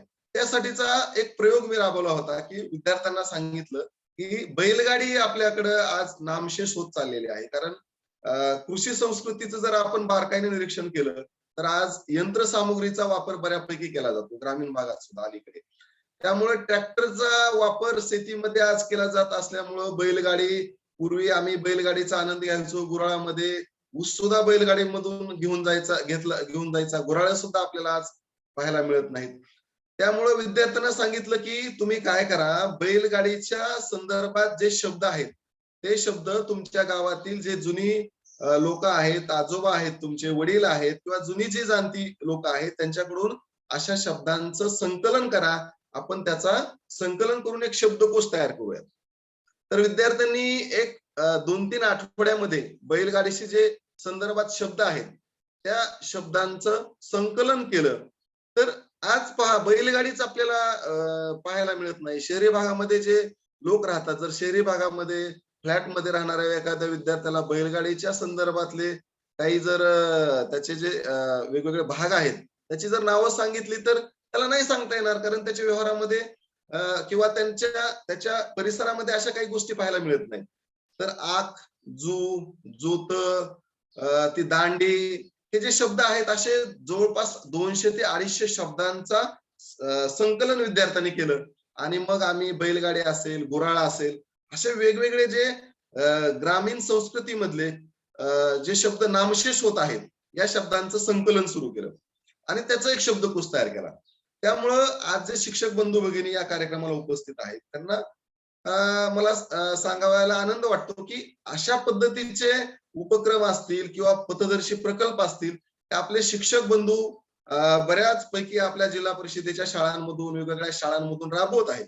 आपणही अशा प्रकारचे उपक्रम आपल्या शाळांमधून राबवायला हवेत आणि आपण आपल्या मराठी भाषेच्या, राजभाषेच्या, आपल्या मातृभाषेच्या संवर्धनासाठी, अभिवृद्धीसाठी, समृद्धीकरणासाठी प्रयत्न करायला हवेत. आदरणीय शिंदे सरांनी खूप त्यांच्या विषयाची मांडणी केली. माझा एक उपक्रम आठवला की आमचे जे 3री-4थीचे विद्यार्थी होते 2015-16 साली आम्ही असं ठरवलं की पत्रांचा प्रवास नेमका कसा होतो आणि अजूनही आपल्या मराठी भाषेला अभिजात भाषेचा दर्जा मिळालेला नाही. तर माझ्या शाळेमध्ये जे 60 विद्यार्थी होते त्यांनी साधी पोस्ट कार्ड आम्ही विकत आणले पोस्टामधून आणि जे साहित्य म्हणजे अध्यक्ष आहेत मराठी भाषेचे नवी दिल्लीचे त्यांना सर्व विद्यार्थ्यांनी आणि मी सुद्धा स्वतः पोस्ट कार्ड पाठवलं 2015-16 साली आणि विद्यार्थ्यांना समजलं की आपली मराठी भाषेला अभिजात भाषेचा दर्जा मिळावा यासाठी त्यांनाही त्याचा आनंद मिळाला. छोटासा त्यांचाही सहभाग झाला आणि पत्र कसे लिहिले जाते, पत्र कसं लिहावं, पत्रांचा प्रवास कसा होतो याचाही त्यांना माहिती झाली. तर अशा पद्धतीचे अतिशय छोटे उपक्रम असतात परंतु मराठी भाषेला अभिजात भाषेचा दर्जा मिळावा यासाठी प्रत्येक घटकानं जे काही महाराष्ट्रातील असतील, देशातील असतील किंवा जगभरातील जे मराठी भाषिक आहेत आणि मराठी भाषेवर प्रेम करणारे सगळे लोक आहेत त्यांनी निश्चितच अशा पद्धतीचे प्रयत्न आपल्या स्तरावर करायला हवेत असं मला तरी वाटतं. वेगवेगळ्या टप्प्यामधून आपण जसं संत साहित्याचा आपण भाग पाहिला किंवा लोक साहित्याचा भाग पाहिला त्याचबरोबर ज्यावेळेस वेगवेगळी स्थित्यांतर होत होती गेल्या अनेक शतकानुशतके वेगवेगळे मग मुस्लिम राजवटे असतील किंवा आमच्याकडे मराठवाड्यामध्ये जवळपास 200 ते 250 वर्ष निजामाची राजवट होती. त्या काळामध्ये राजव्यवहाराची भाषा ही उर्दू होती परंतु त्या काळामध्ये सुद्धा वेगवेगळ्या ग्रंथांची निर्मिती, वेगवेगळ्या पुस्तकांची निर्मिती होत राहिली आणि आपली मराठी भाषा टिकून राहिली, तिचं संवर्धन झालं आणि ती समृद्ध होत गेली. आज तर अनेक वेगवेगळ्या ग्रंथांची निर्मिती होत आहे. आपण मराठी भाषा खरं तर आपल्यासाठी एक वेगवेगळी जी मंत्रालय आहेत मराठी भाषेसाठी स्वतंत्र मंत्रालय आहे आणि वेगवेगळ्या संस्था सुद्धा आहेत. भाषा संचालनालय असेल, मराठी भाषा विकास संस्था असेल, महाराष्ट्र राज्य साहित्य व संस्कृती मंडळ असेल, ह्या वेगवेगळ्या संस्था ज्या निर्माण केलेल्या आहेत या मराठी भाषेच्या संवर्धनासाठी, अभिवृद्धीसाठी, प्रचारासाठी, प्रसारासाठी आणि मराठी भाषेच्या समृद्धीसाठीच निर्माण झालेल्या आहेत. जरी या संस्था त्यांच्या पद्धतीनं रचनात्मक काम करत असतील तरीही महाराष्ट्रातील प्रत्येकाचं एक कर्तव्य बनतं आहे की आपण ही मराठी भाषेच्या संवर्धनासाठी, अभिवृद्धीसाठी आपण प्रत्येकानं काहीतरी योगदान आपण द्यायला हवं आणि आपल्या स्तरावर काम करायला हवं. जरी 27 फेब्रुवारी या दिवशी आपण मराठी भाषेचे गोडवे गातो, तिचा प्रचार प्रसार व्हावा म्हणून आपण वेगवेगळे कार्यक्रम आयोजित करतो. आपण शासनाच्या निर्देशानुसार मराठी भाषा संवर्धन पंधरवडा दरवर्षी साजरा करतो. वेगवेगळे उपक्रम आपण मराठी भाषेच्या संवर्धनासाठी, अभिवृद्धीसाठी वर्षभर साजरे करतो. परंतु आपण दर दिवशी आपण मराठी भाषेच्या संवर्धनासाठी, अभिवृद्धीसाठी काहीतरी करायला हवं आणि ते सगळं काम आपल्याला शाळांमधून, प्राथमिक, माध्यमिक, उच्च माध्यमिक शाळांमधून, कॉलेजमधून चांगल्या पद्धतीनं कसं करता येईल हाही विचार आपण करायला हवा असं मला वाटतं. यासाठी मग मराठी भाषेच्या संवर्धनासाठी, अभिवृद्धीसाठी, समृद्धीकरणासाठी प्रत्येकानंच हातभार लावायला हवा. अगदी शेतकरी सुद्धा आपण जर पाहिलं ना, आमचे एक मित्र आहेत बालाजी इंगळे, ग्रामीण साहित्यिक आहेत. त्यांनी खूप एक सुंदर कविता संग्रह लिहिला होता आणि शेतकरी त्यांच्या घरी गेले आणि त्या कविता संग्रहाच्या प्रती त्यांनी त्यांच्याकडून विकत घेतल्या. हा प्रसंग मला यासाठी सांगावासा वाटतो की मराठी भाषेच्या समृद्धीसाठी अगदी शेतकरी सुद्धा प्रयत्न करतात, करू शकतात आणि समाजातला प्रत्येक घटक प्रयत्न करू शकतो. अगदी अलीकडे आमचे विद्यार्थी जे शालेय विद्यार्थी आहेत ते सुद्धा खूप चांगल्या पद्धतीनं साहित्याची निर्मिती करायला लागलेली आहेत. छोट्या छोट्या कथा लिहित आहेत, कविता लिहित आहेत. अनेक विद्यार्थ्यांचे कविता संग्रह निर्माण झालेले आहेत, कथा संग्रह निर्माण झालेले आहेत. महाराष्ट्र शासनाचा राज्य वाङ्मय पुरस्कार 3-4 विद्यार्थ्यांना मिळालेला आहे. ही खूप आनंदाची गोष्ट आहे आपल्यासाठी. इयत्ता 6वीच्या पाठ्यपुस्तकामध्ये सोनाली फुकरे नावाच्या यवतमाळ जिल्ह्यातील जिल्हा परिषदेच्या शाळेमध्ये शिकणाऱ्या एका विद्यार्थिनीची 6वीच्याच विद्यार्थिनीची कविता 6वीच्या पाठ्यपुस्तकात आलेली आहे. म्हणजे ही खूप गौरवाची, कौतुकाची आणि अभिमानाची बाब आपल्यासाठी आहे. त्यामुळं मराठी भाषेची चिंता करण्याची मला तर काही गरज वाटत नाही आणि कुणालाच गरज वाटू नये. कारण मराठी भाषेची जी समृद्धी करण्याची प्रक्रिया आहे ही निरंतर आणि अविरतपणे सुरू राहणारी आहे. त्यामुळं इंग्रजी शाळा, मराठी शाळा ही जरी वेगवेगळे विचारधारा, विचार प्रवाह समाजामध्ये असतीलही, तरी ही मराठी भाषेची जी प्रक्रिया आहे, समृद्धी करण्याची प्रक्रिया आहे, ती सुरूच राहणार आहे.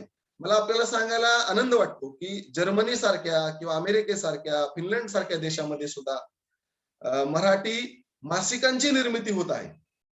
त्या ठिकाणी साहित्य संमेलन होत आहेत, कविता संमेलन होत आहेत. अखिल भारतीय साहित्य संमेलन सुद्धा वेगवेगळ्या देशामध्ये काही झालेले आहेत. जागतिक मराठी साहित्य संमेलन सुद्धा आज वेगवेगळ्या देशामध्ये संपन्न होत आहेत. त्यामुळं ही मराठी भाषा उत्तरोत्तर समृद्ध होत राहणार आहे. परंतु त्यामध्ये आपल्या प्रत्येकाचा सहभाग असायला हवा. यासाठी नेमकं काय करता येईल? मला सुचलेले किंवा मी राबवलेले प्रयोग तर आपल्याशी सांगितलेलेच आहेत, शेअर करत आहेत.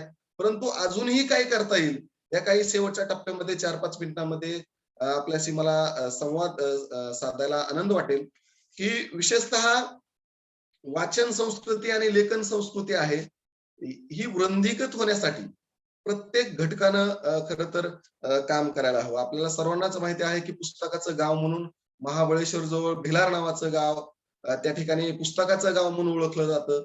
आपण बरेचसे आपल्यापैकी बऱ्याच जणांनी त्या गावाला भेटी दिलेल्या असतील. आणि अलीकडेच एक महाराष्ट्र शासनाने शासन निर्णय काढलेला आहे की पुस्तकाचं गाव जे भिलार गाव आहे, या भिलार गावाच्या धर्तीवर प्रत्येक जिल्ह्यामध्ये पुस्तकाचं गावाची निर्मिती केली जाणार आहे. शासन स्तरावरून तर वेगवेगळे उपक्रमांची अंमलबजावणी सुरूच असते.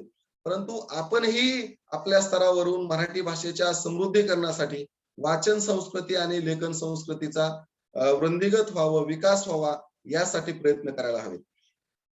पुस्तकांची भिशी सारखा उपक्रम आमचे काही शिक्षक मित्र राबवताना दिसून येतात. आमचे पालघर त्या ठाणेमधील आमचे काही मित्र आहेत, ते सुद्धा शिक्षक मित्र पुस्तक भिशी सारखा उपक्रम राबवतात आणि राबवायला हवा. कारण अलीकडे आपण जर पाहिलं तर बाल साहित्यामध्ये खास माझी पुस्तकं मी मुलांसाठी लिहितो. मुलांसाठी लिहिणारे अलीकडे बरेचसे साहित्यिक मुलांसाठी लिहित आहेत, ही आनंदाची गोष्ट आहे. परंतु त्या तुलनेमध्ये तामिळनाडूमध्ये पाहिलं तर मुलांसाठीचं साहित्य भरपूर प्रमाणामध्ये लिहिलं जातं. उत्तर भारतामध्ये मुलांसाठीचं भरपूर साहित्य लिहिलं जातं. परंतु आपल्याकडं अशा पद्धतीचं साहित्याची निर्मिती होत नाही. पालकांनी आपल्या मुलांसाठी अशा पद्धतीचं साहित्य उपलब्ध करून द्यायला हवं. प्रत्येक घरी मुलांसाठी छोटंसं एखादं ग्रंथालय आपल्याला तयार करता येते का? आणि आजूबाजूला आपली भरपूर पुस्तकं पडलेली असायला हवी. पाश्चिमात्य राष्ट्रामध्ये मूल कडेवर बसलं की मुलांना पुस्तक वाचायला, पुस्तक वाचून दाखवायला सुरुवात केली जाते बघा. आणि आपल्याकडं ही संस्कृती रुजायला हवी. यासाठी मग ग्रंथालयाची चळवळ असेल, ग्रंथ संवर्धनाची चळवळ असेल, ही आपण सुरू करायला हवी. पुस्तक भेट असेल, आपण एकमेकाला पुस्तक प्रत्येक कार्यक्रमामध्ये वाढदिवसाला, विद्यार्थ्यांच्या आपल्या मुलांच्या पाल्यांच्या वाढदिवसासाठी पुस्तकं भेट द्यायला हवी. कारण अलीकडे वाचन संस्कृती रुजवण्यासाठी, मराठी भाषेचं संवर्धन होण्यासाठी ही खूप गरजेचं आहे. त्यामुळं आज आपण पाहतो आहोत की जी सोशल मीडिया आहे, सोशल मीडियावर पण आज खूप सारं लिखाण केलं जातं. 8वी-9वीचे जे विद्यार्थी आहेत ते ब्लॉगचं लेखन करत आहेत. पूर्वी जे काही सेलिब्रिटी होते तेच ब्लॉगचं लेखन करायचे.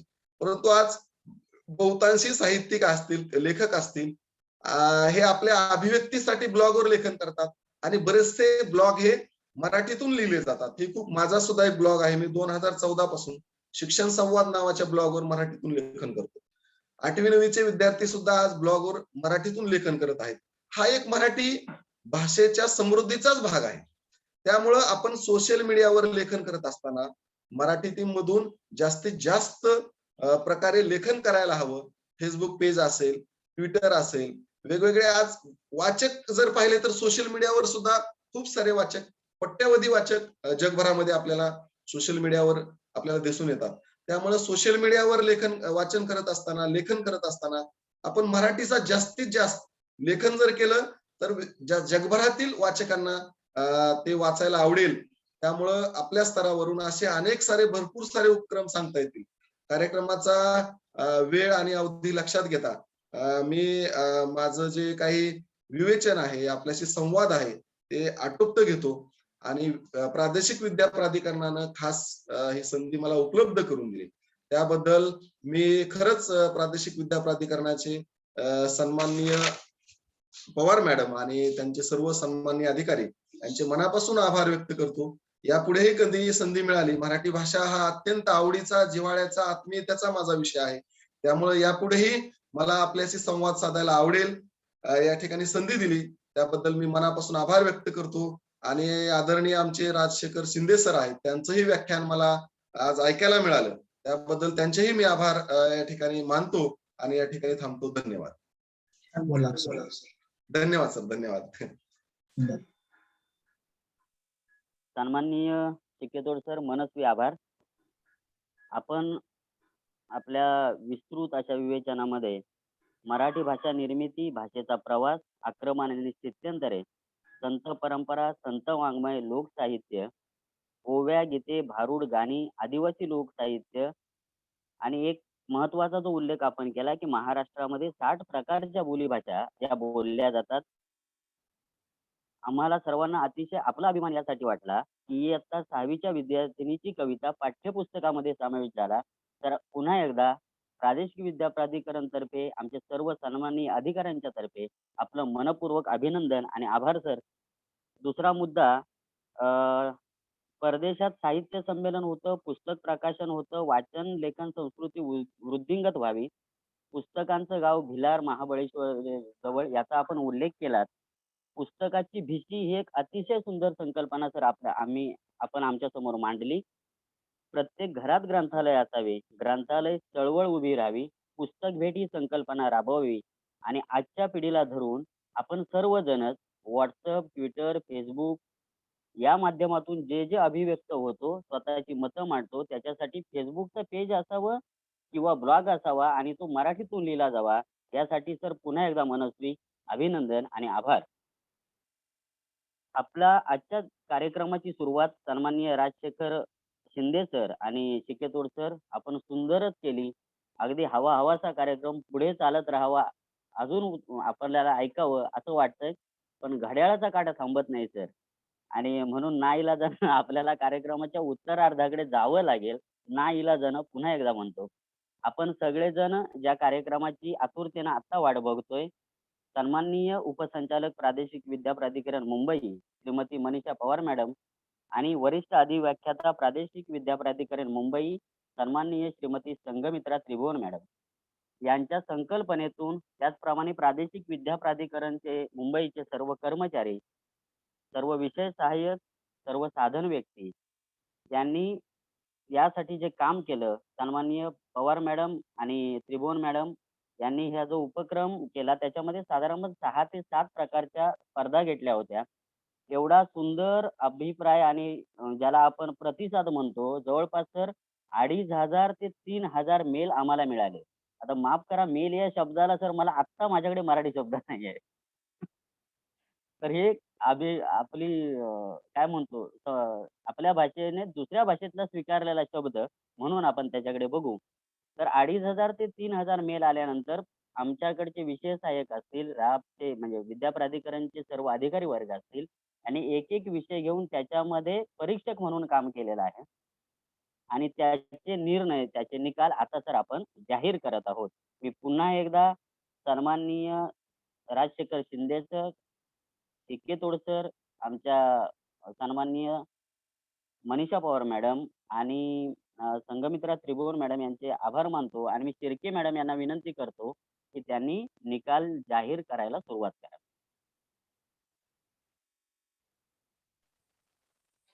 धन्यवाद सर. सर्वप्रथम सर्व विजेत्यांचे प्रादेशिक विद्या प्राधिकरण तर्फे खूप खूप अभिनंदन. आपल्या प्रादेशिक विद्या प्राधिकरणातर्फे आपल्याला एक उपक्रम देण्यात आलेला होता आणि त्या उपक्रमा अंतर्गत ज्या विजेत्यांचे नंबर्स आलेले आहेत ते आता आपण पाहूया. सर्वप्रथम मी उत्तेजनार्थ विद्यार्थ्यांचा नंबर घोषित करते. पहिला आहे अद्विक अरविंद गडदे, शाळा आहे बाबासाहेब देशपांडे प्राथमिक शाळा सायन.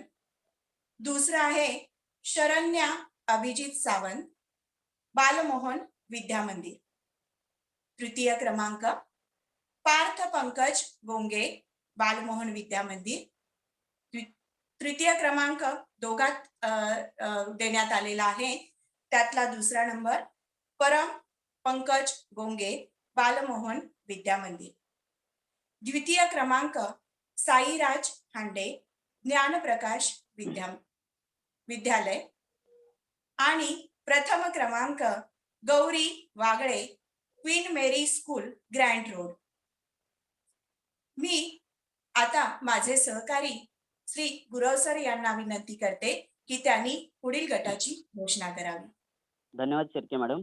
शिर्के मॅडमनी आता जो निकाल जाहीर केला ती स्पर्धा कथाकथन स्पर्धा इयत्ता 1ली ते 3री अशी होती आणि ज्याचं परीक्षण सन्माननीय जोशी मॅडम यांनी केलेलं होतं. मी आता जी स्पर्धा जाहीर करतोय, ज्याचे निकाल जाहीर करतोय, ती होती चारोळी स्पर्धा आणि त्याचं परीक्षण नम्रता परब मॅडम यांनी केलेलं आहे. यातलं उत्तेजनार्थ बक्षीस आहे वंदन मनीष वाघेला, केनिया अँड अँकर इंग्लिश स्कूल. दुसरं उत्तेजनार्थ बक्षीस आहे विनायक शंकर पळसमकर, ज्ञानप्रकाश विद्यालय. तृतीय क्रमांक आहे मानसी वैद्य, सेंट जोसेफ हायस्कूल कांदिवली. द्वितीय क्रमांक आहे शर्वी नितीन शिंदे, सीयू शाळा सार्वजनिक हायस्कूल. आणि प्रथम क्रमांकाचे मानकरी आहेत वीर विशाल नांगरे, KMS हायस्कूल परेल. सर्व विजेत्यांचं मनपूर्वक अभिनंदन आणि आभार. दुसरी स्पर्धा होती घोषवाक्य स्पर्धा. या स्पर्धेचं परीक्षण सुद्धा प्रादेशिक विद्या प्राधिकरणच्या कर्मचारी विषय सहाय्यक नम्रता परब मॅडम यांनी केलेला आहे. स्वराज उदय वाडेकर घोषवाक्य स्पर्धा. उत्तेजनार्थ बक्षीस स्वराज उदय वाडेकर, स्वामी विवेकानंद हायस्कूल. दुसरं उत्तेजनार्थ बक्षीस चेतना शंकर बागुल, NES हायस्कूल. तृतीय क्रमांक आहे कृतिका कमलाकर रावते, सरस्वती विद्यालय. द्वितीय क्रमांक आहे Sai Vishwanath Patil, Saint Francis Xavier School. आणि प्रथम क्रमांकाचे मानकरी आहेत हर्ष सचित मेस्त्री, राजा रामदेव पोद्दार, सांताक्रूज. पुन्हा एकदा सर्व विजेत्यांचे अभिनंदन. आणि तिसरी एक स्पर्धा आहे जी बालगटासाठी होती, कविता लेखन, ज्याचं परीक्षण सुद्धा नम्रता परब मॅडमने केलेलं आहे. त्यातलं उत्तेजनार्थ बक्षीस आहे दिविजा यशवंत बिरमोळे, दोशीबाई जिजीबाई हायस्कूल. दुसरं उत्तेजनार्थ पारितोषिक आहे वैनवी सुरेंद्र आंबरे, निवारा विद्यालय. तृतीय क्रमांक आहे श्रेया शर्मा, मेरी इमॅक्युलेट गर्ल्स हायस्कूल. द्वितीय क्रमांक आहे प्रियांशी शिवाजी कटके, रामेश्वर विद्या मंदिर. आणि प्रथम क्रमांकाचे मानकरी आहेत प्रणय चेतन कचवे, विल्सन इंग्लिश प्राथमिक स्कूल, प्रायमरी स्कूल. मी पुन्हा एकदा सर्वांचे आभार मानतो आणि शिर्के मॅडमला विनंती करतो की त्यांनी पुढील निकाल जाहीर करावे.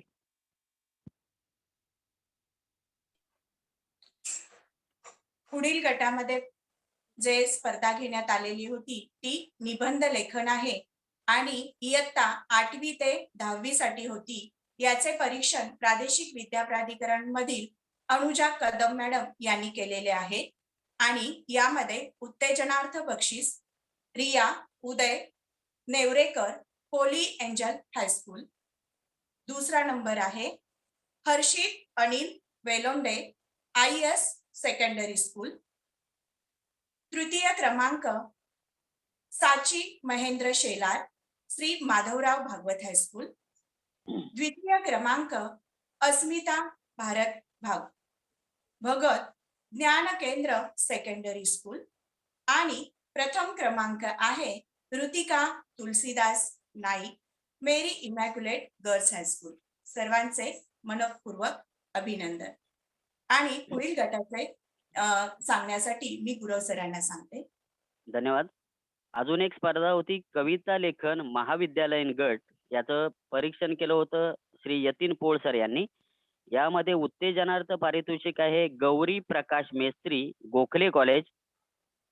दुसरं उत्तेजनार्थ पारितोषिक आहे Vishal Mahendra Shigvan, NG Gokhale junior college. तृतीय क्रमांक आहे सृष्टी निरंजन परब, शेठ आनंदीलाल पोद्दार ज्युनियर कॉलेज. द्वितीय क्रमांक आहे आचल उद्धव टोपे, शैलेंद्र एज्युकेशन सोसायटी कनिष्ठ महाविद्यालय दहिसर पूर्व.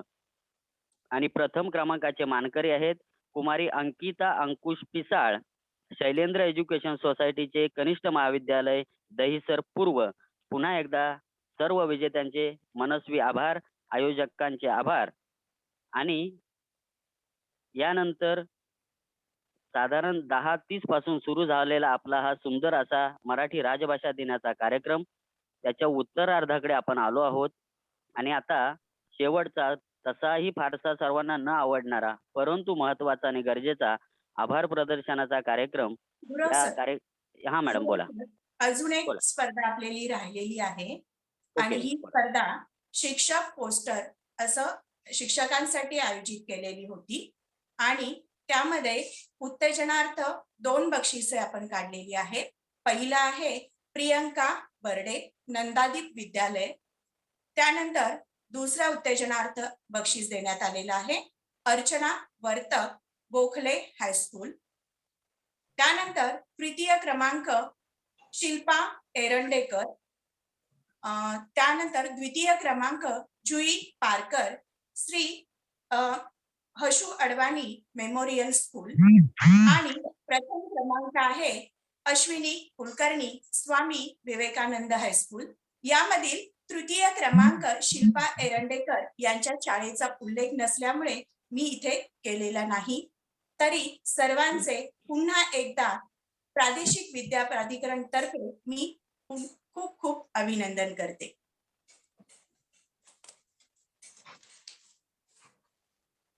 आता आपण कार्यक्रमाच्या समारोपाकडे वळत आहोत. कितीही सुखद असली तरी कुठेतरी संपणारी वाट असते. कितीही सुखद असली तरी कुठेतरी संपणारी वाट असते. पण संपणाऱ्या वाटेसोबतच जन्मणारी नवी पहाट असते. पण संपणाऱ्या वाटेसोबतच जन्मणारी कुठेतरी नवी एक वाट असते. तेव्हा आजचा हा निरोपाचा सोहळा आपल्यासाठी संपणारी वाट न ठरता उज्ज्वल भविष्याची पहाट ठरावी या शुभेच्छा देऊन मी आजच्या कार्यक्रमाच्या आभार प्रदर्शनासाठी श्री घोरपडे सर यांना विनंती करते. धन्यवाद. घोरपडे सर. थँक्यू. धन्यवाद. मराठी राजभाषा गौरव दिनाच्या निमित्तानं या ठिकाणी उपस्थित आजच्या कार्यक्रमाचे प्रमुख अतिथी वक्ते आदरणीय डॉक्टर राजशेखर शिंदे सर, प्राध्यापक दयानंद कला व शास्त्र महाविद्यालय सोलापूर यांनी मराठी क्रियापदाच्या चुकीच्या वापरामुळे अर्थ कसा विपरीत होऊ शकतो याबाबत, तसेच मराठी भाषेचे सौंदर्य वाढविण्याच्या अनुषंगानं विविध उदाहरणं, दाखले, प्रसंग यांचा उल्लेख करीत जिज्ञासा वाढवणारा खूप छानसा असा संवाद साधला. सर, मी आपले प्रादेशिक विद्या प्राधिकरण मुंबईच्या वतीनं मनपूर्वक आभार व्यक्त करतो. त्यानंतर संत साहित्य, लोकसाहित्य, ग्रामीण, शहरी भाग ते जगभरात वापरल्या जाणाऱ्या मराठी भाषेच्या समृद्धीसाठी, प्रचारासाठी, संवर्धनासाठी आपण काहीतरी योगदान द्यावं असं आवाहन करणारे आजच्या कार्यक्रमाचे दुसरे वक्ते सन्माननीय समाधान शिकेतोड सर, सदस्य मराठी अभ्यास गट, बालभारती पुणे तथा राज्य पुरस्कार प्राप्त शिक्षक सर, आपले देखील प्रादेशिक विद्या प्राधिकरण मुंबईच्या वतीनं मनपूर्वक आभार व्यक्त करतो. यानंतर कार्यक्रमाच्या आयोजक तथा मार्गदर्शक आदरणीय मनीषा पवार मॅडम, उपसंचालक प्रादेशिक विद्या प्राधिकरण मुंबई यांचे देखील या व्यासपीठावर मनपूर्वक आभार व्यक्त करतो. आमच्या कार्यालयाच्या दुसऱ्या मार्गदर्शक आदरणीय संघमित्रा त्रिभुवन मॅडम, वरिष्ठ अधिव्याख्याता प्रादेशिक विद्या प्राधिकरण मुंबई यांचे देखील या ठिकाणी मनपूर्वक आभार. कार्यालयाच्या अधीक्षक आदरणीय मृणाल खैरमोडे मॅडम यांचे देखील या कार्यक्रमाच्या निमित्तानं मनपूर्वक आभार.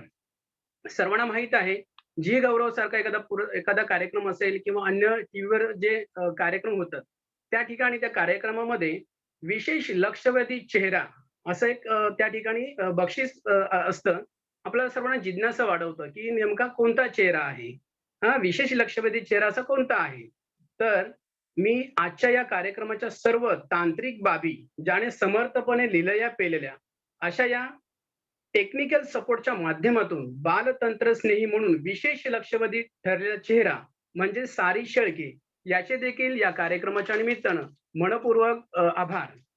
त्यानंतर मराठी राजभाषा गौरव दिनाच्या निमित्तानं या कार्यक्रमात सहभागी झालेल्या सर्व सहभागी स्पर्धकांचे आणि विशेष म्हणजे या स्पर्धेत विजेत्या ठरलेल्या सर्व यशस्वी विद्यार्थी, पालक, छात्राध्यापक, शिक्षक, मुख्याध्यापक या सर्वांचे देखील पुनश्च एकदा अभिनंदन व आभार व्यक्त करतो. तसेच या कार्यालयातील उपस्थित माझे सर्व सहकारी ज्यांनी खूप असं छान परीक्षण केलेलं आहे असे माझे सर्व सहकारी विषय सहाय्यक, आयडी समन्वयक, विशेष साधन व्यक्ती तसेच कार्यालयातील इतर कर्मचारी सर्वांचा देखील या ठिकाणी मनपूर्वक आभार व्यक्त करतो. या कार्यक्रमाचे खूप छान सुंदर असं सूत्रसंचालन करणारे शीतल शिर्के मॅडम, विजय गुरव सर, संजय गुरव सर यांचे देखील या ठिकाणी या निमित्तानं विशेष असं आभार.